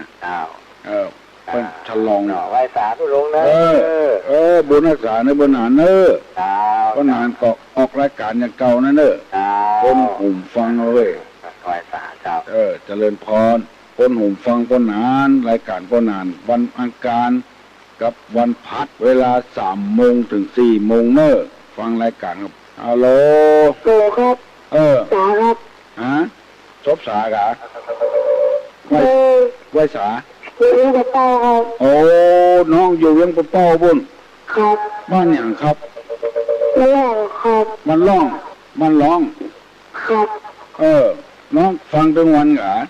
ครับน้องฟังตัวลุงครับโอ้ได้ยินเปี่ยวเวียงกับเป้าบุญใช่ครับยังก็ขึ้นแล้วครับชัดดีแหละน้องอยู่ด้วยไผ่คนเดียวครับอยู่คนเดียวกลางวันนี่อยู่กับพ่อกับแม่กะพ่อแม่ครับโอ้อยู่จันอย่างเล่า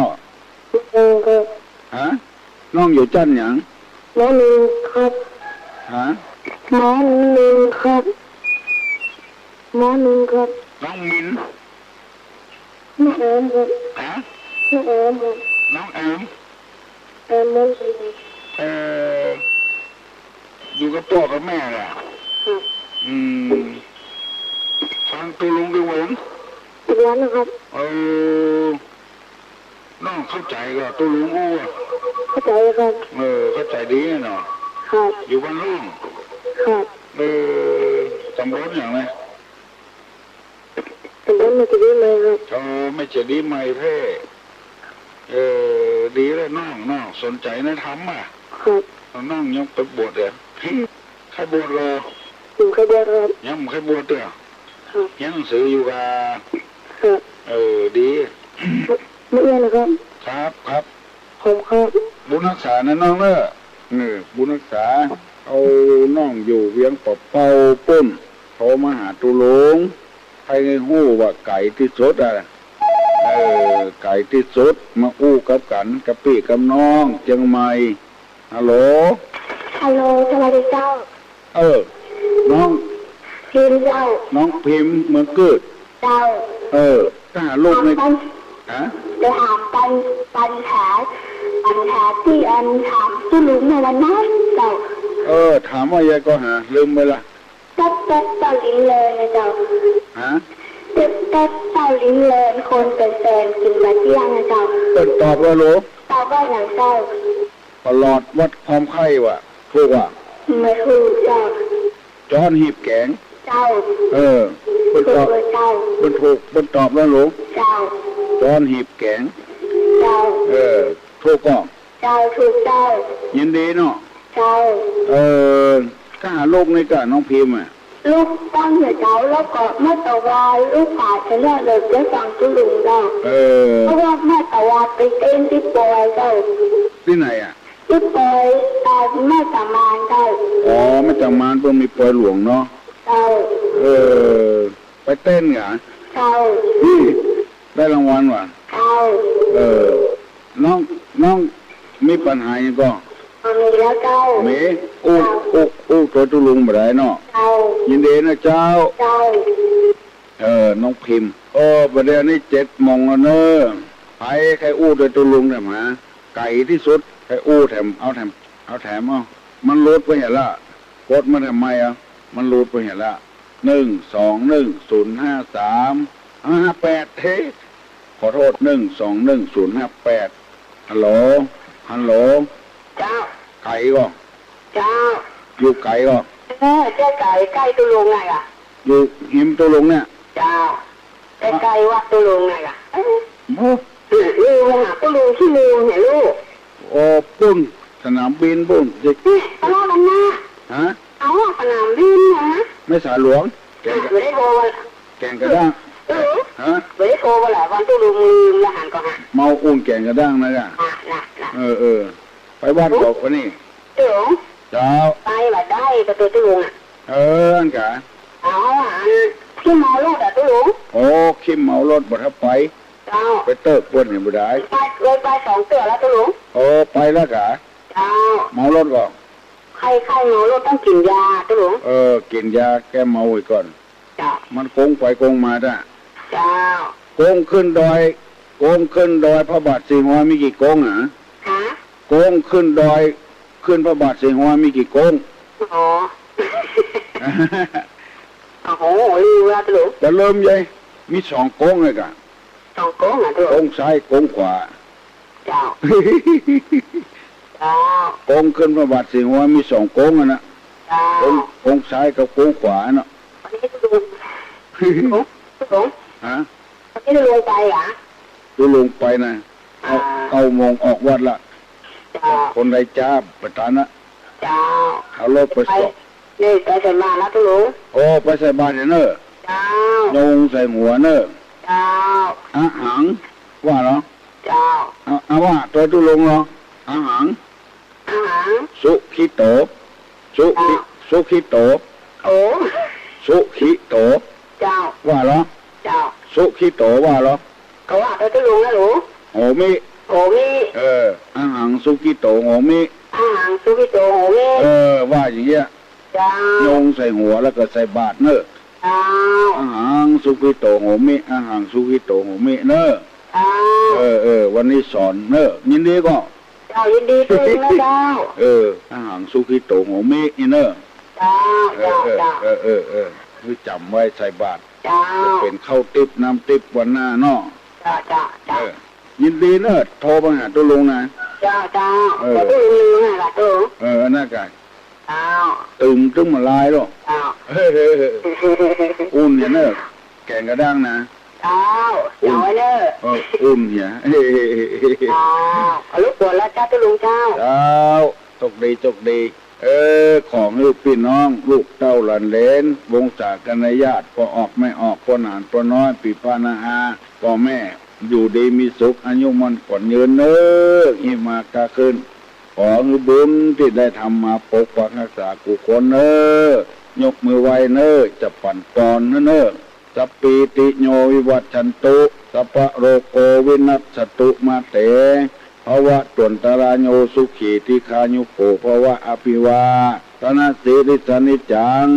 อุทาปจายโนจัตตาโลธรรมาวัฏันติอายุวันโนสุขังพลัง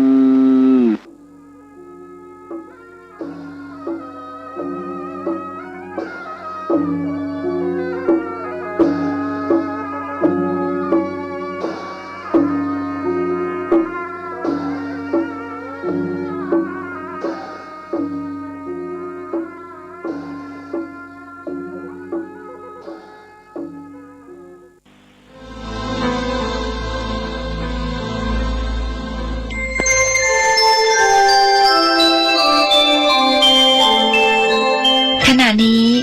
ท่านกำลังฟังสถานีวิทยุกระจายเสียงพระพุทธศาสนา FM 104.5 เมกะเฮิรตซ์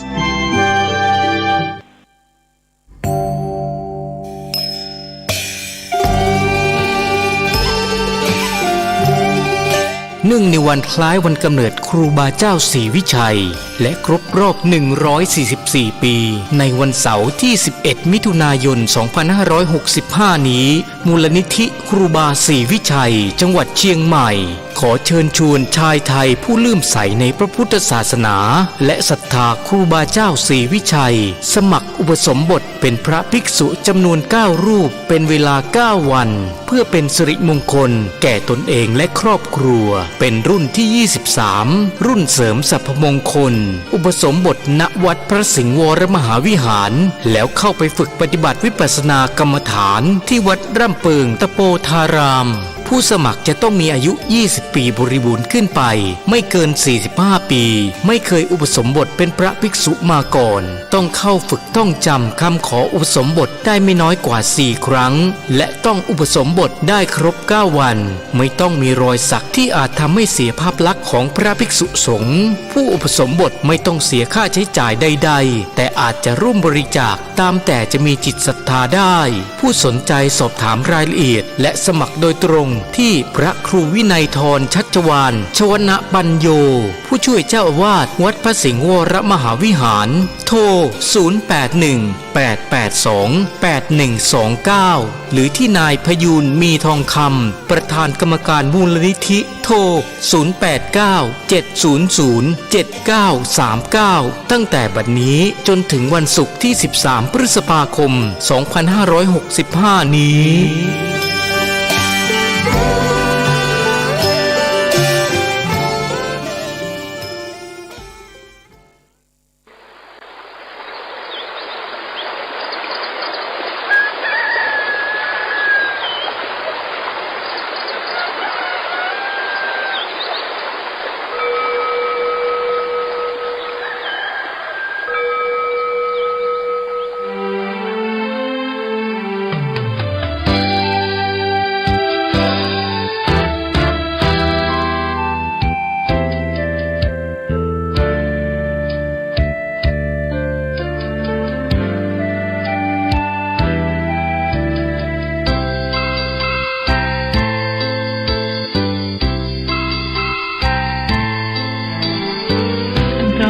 ที่ปานน้ำงดงามสูงดินรอยธรรมเทระพระเนตรฝากเสียงผ่านสายลมลอยเชิญชวนศรัทธาร่วมบูรณาวัดป่าดงดอยยอดภูนางแก้วยังคอยทอแสงส่องฟ้าอำไพ นธรรมสีขาวพาเราแช่มชื่นเป็นผู้รู้ผู้ตื่นเบิกบานทั้งกายและใจเคยแผ่คำสอนองค์ชินวรขจรกว้างไกลข่าวสารงานบุญที่ใดสื่อออนไลน์ไปถึงญาติโยมพระธาตุเจดีย์สีสองเมืองเปล่งประกายแล้วบนยอดดอยนางแก้วมีโอกาสแวะเวียนไหว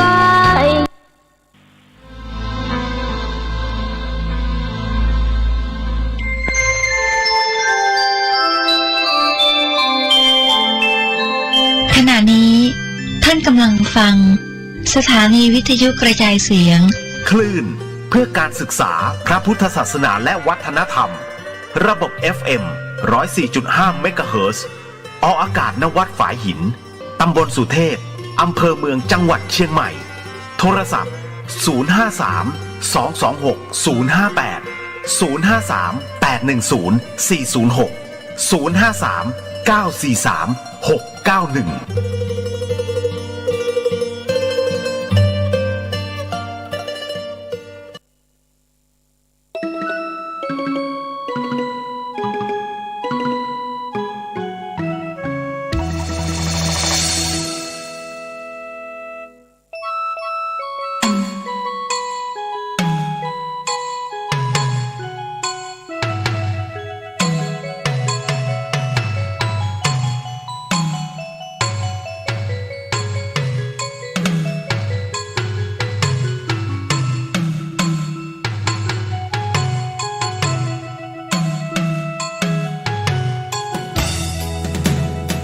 วิสาขบูชาเพ็ญ15 ค่ำเดือน 6พอดีชาวโลกยกย่องสดุดี องค์พระมุนีผู้ชี้ทางสุขพระธรรมเกรียงไกรส่องทางให้ชาวโลกพ้นทุกข์เป็นคำสอนย้อนยุคปลุกกระแสชาวโลกสดุดีวิสาขบูชาโพธิสัตตาลงมาประสูติ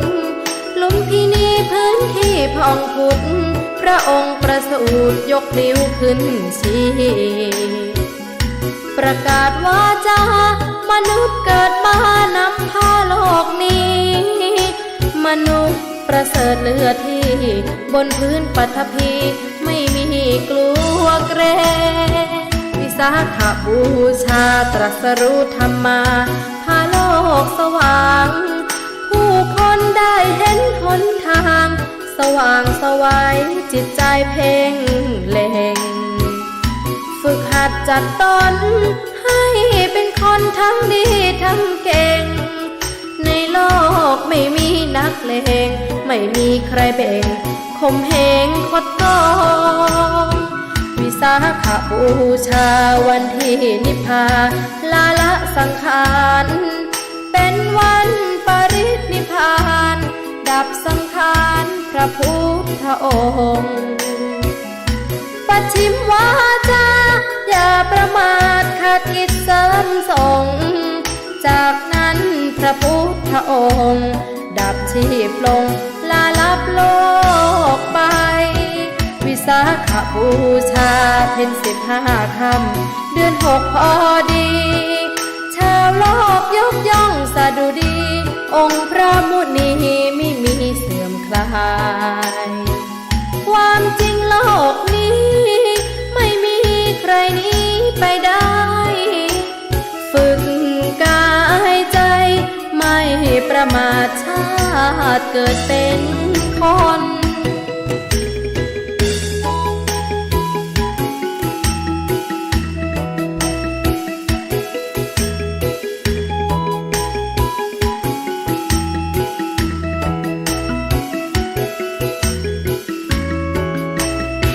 วิสาขบูชาเพ็ญ15 ค่ำเดือน 6พอดีชาวโลกยกย่องสดุดีองค์พระมุนีไม่มีเสื่อมคลายค ความจริงโลกนี้ไม่มีใครหนีไปได้ ฝึกกายใจไม่ประมาทชาติเกิดเป็นคน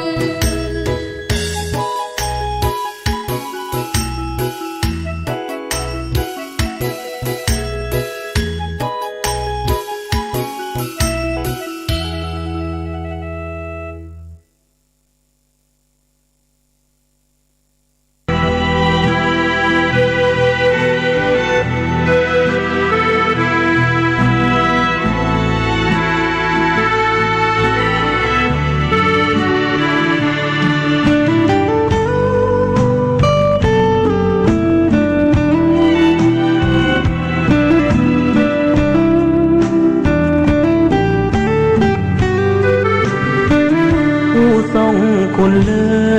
ศประเสริฐยิ่งกว่าสิ่งใดใดพระผู้ยิ่งใหญ่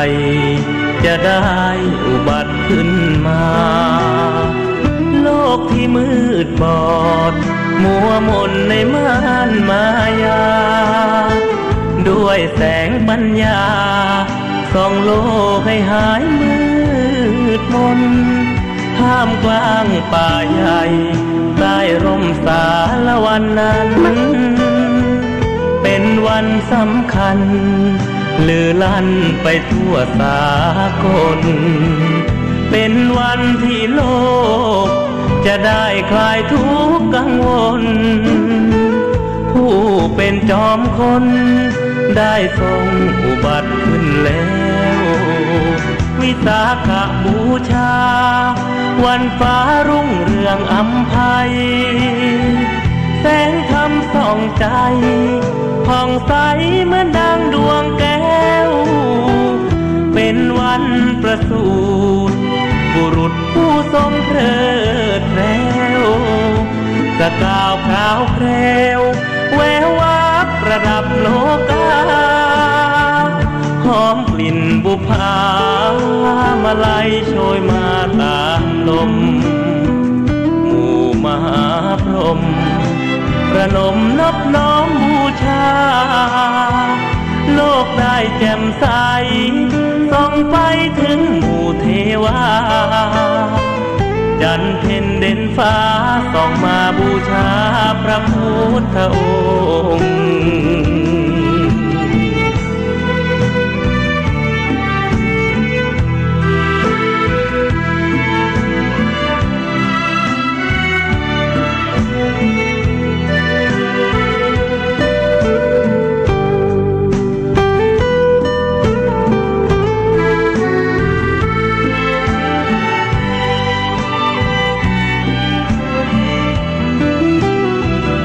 สาขบูชาวันฟ้ารุ่งเรืองอำไพแสงธรรมส่องใจผ่องใสเหมือนดังดวงแก้วเป็นวันประสูติบุรุษผู้ทรงเพลิดเพลินสกาวพราวแพรวแวววับประดับโลกาหอมกลิ่นบุพามาลัยโชยมาตามลม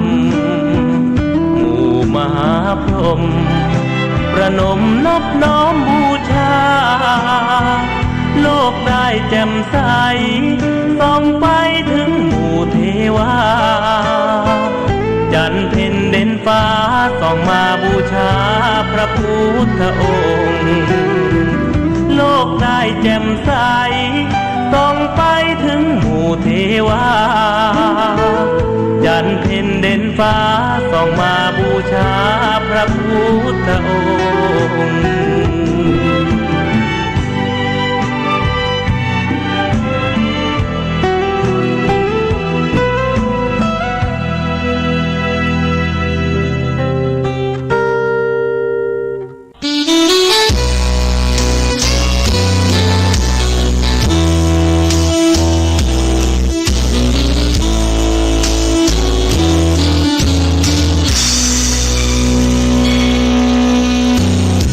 พ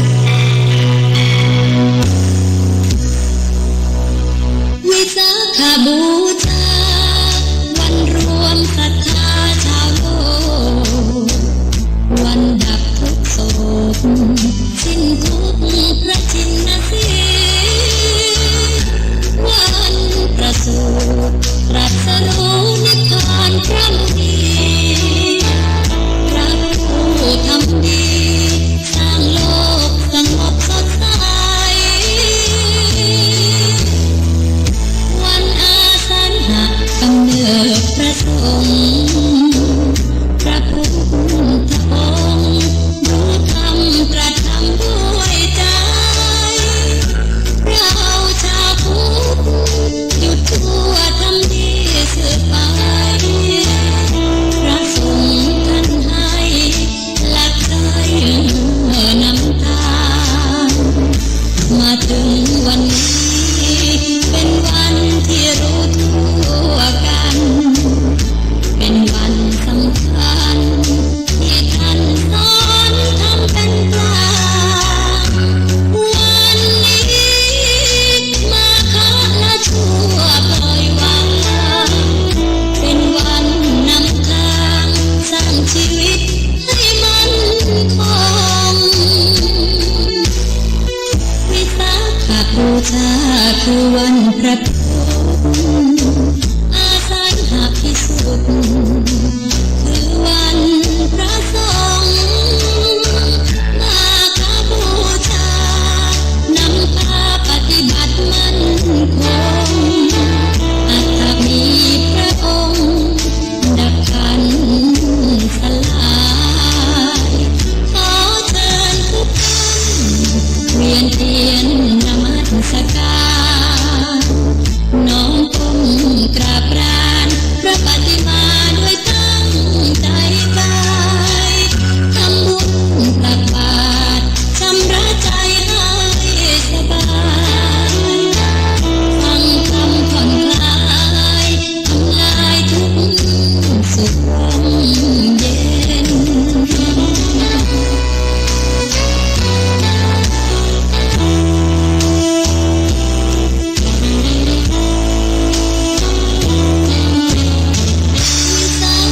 บูชาคือวันพระอาสันหพิสุทธิ์คือวันพระสงฆ์มาคบูชานำพาปฏิบัติมั่นคงอัตถมีพระองค์ดับขันสลายขอเชิญทุกท่านเวียนเทียนนมัสการน้อมก้มกราบกรานพระปฏิมาด้วยตั้งใจกายทำบุญตักบาตรชำระใจให้สบายฟังคำผ่อนคลายทำลายทุกสุขลมเย็น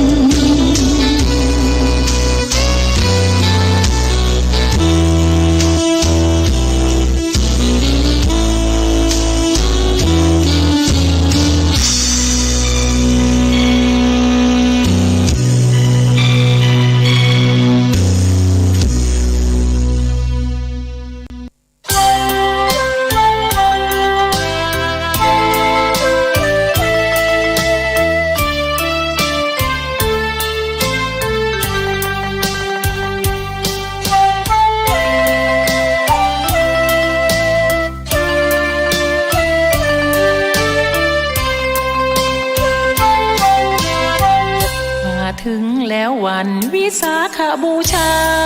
พุทธชยันตี 2,600 ปีพระชินสีชนะมารตรัสรู้ธรรมโดยชอบเองณพุทธคยาสถาน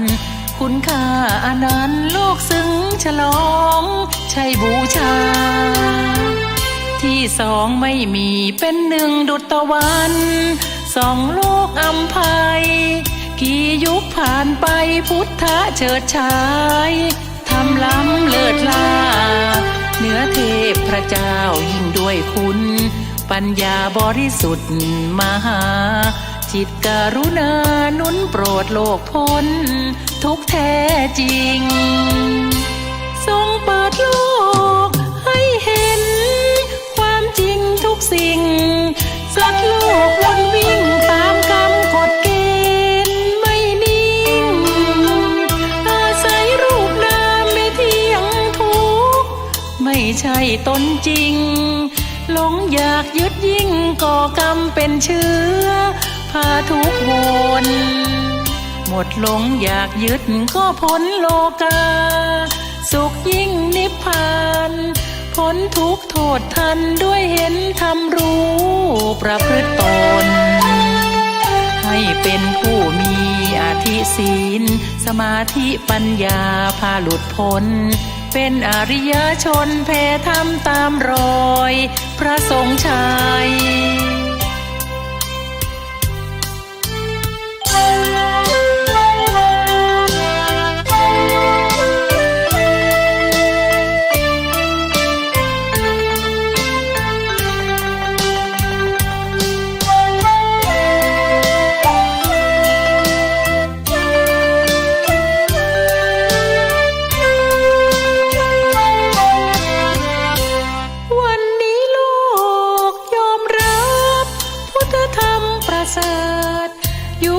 ชูเชิดนำเกิดสันติภาพได้ควรพร้อมใจกันเป็นหนึ่งเดียวหยุดหลงงมงายหยุดแย่งเป็นใหญ่แบ่งชั้นชาติลัทธิศาสนาจงถือเอาวันพุทธชยันตีนี้เป็นฤกษ์งามรับแสงพุทธธรรมออกจากหลืบธรรมมืดอัตตาศึกษาปฏิบัติให้ถึงธรรมแผ่สันติงามกันเถิดนาเป็นพุทธบูชาอย่าเสียชาติเกิดร่วมโลกเลย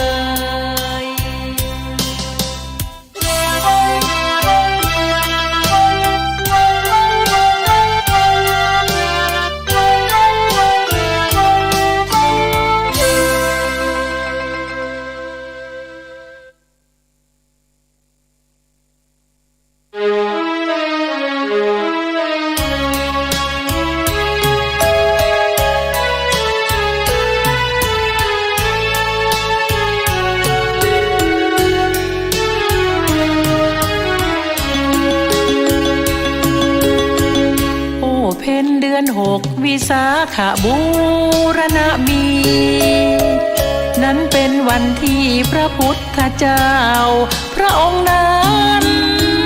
ทรงพระประสูติทรงตรัส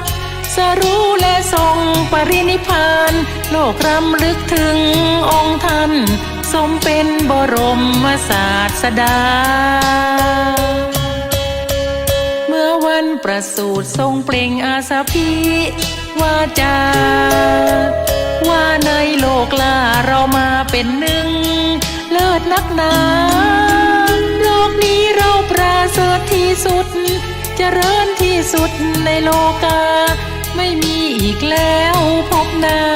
ชาตินี้สุดท้ายชีวิตดังบอกมนุษย์อย่าหลงเสียชาติเป็นทาสเห็นผิดเสียสิทธิศักดิ์ศรีควรเชื่อมั่นพึ่งตนสร้างบารมีพ้นทุกข์โลกีอย่างที่พระองค์ทรงนำทางเมื่อวันทรงตรัสรู้สี่อริยสัจจาเหมือนเตือนเห็นค่าพุทธธรรมนำสมหวังช่วยให้พ้นทุกข์ได้แน่นอนอย่ามัวตัดร้อนเรื่องหลงทางมีพุทธธรรมสว่างส่องทางสร้างสันติภาพกัน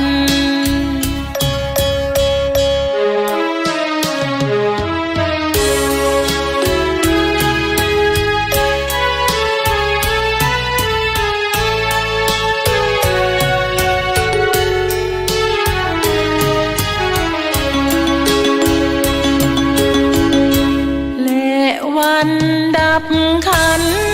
ถ้าปรินิพพานจบกิจสังขารสู่อมตะสุขสันต์เหมือนเตือนให้วางอยากยึดสมมุติหลอกกันแสวงนิพพานตามรอยพระองค์ตรัสสั่งไว้ว่าเราขอเตือนเธอทั้งหลายว่า สังขาราทั้งปวงธรรมดามีความเสื่อมโทรมสิ้นสลายเธอทั้งหลายจงยังประโยชน์ของตนและคนอื่นใดให้ถึงพร้อมทั่วโดยไม่ประมาทเถิดหนา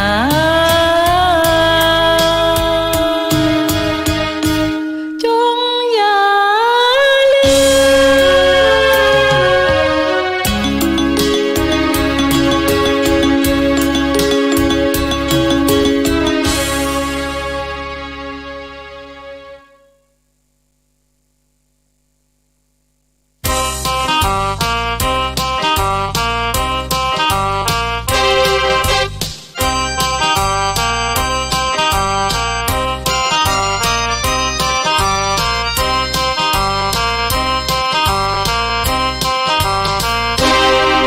วันนี้วิสาขบูชาวันสำคัญโลกาเหล่าเทวดามนุษย์ทราบกันดีว่าเป็นวันประสูติตรัสรู้และปรินิพพานขององค์สมเด็จพระโคดมสัมมาสัมพุทธเจ้าพระองค์นั้นมาเถิดมาพร้อมใจกันน้อมรำลึกมันคุณพระศาสดา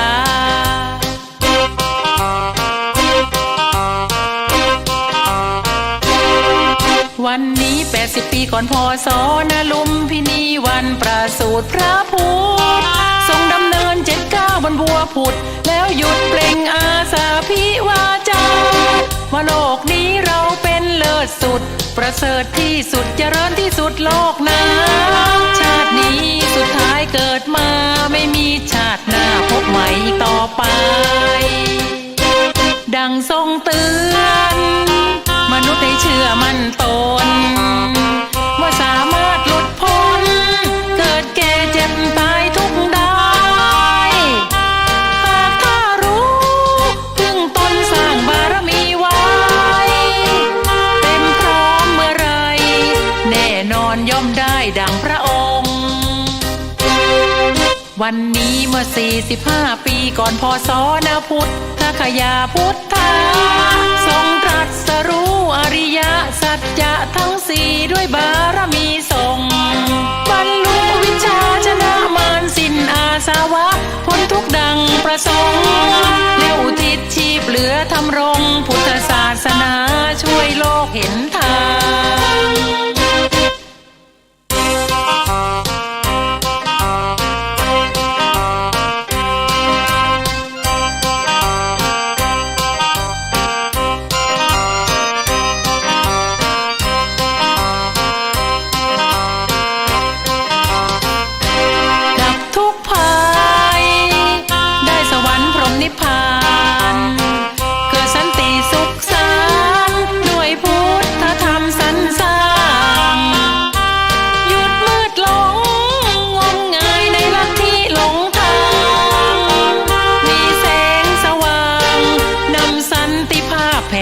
ไป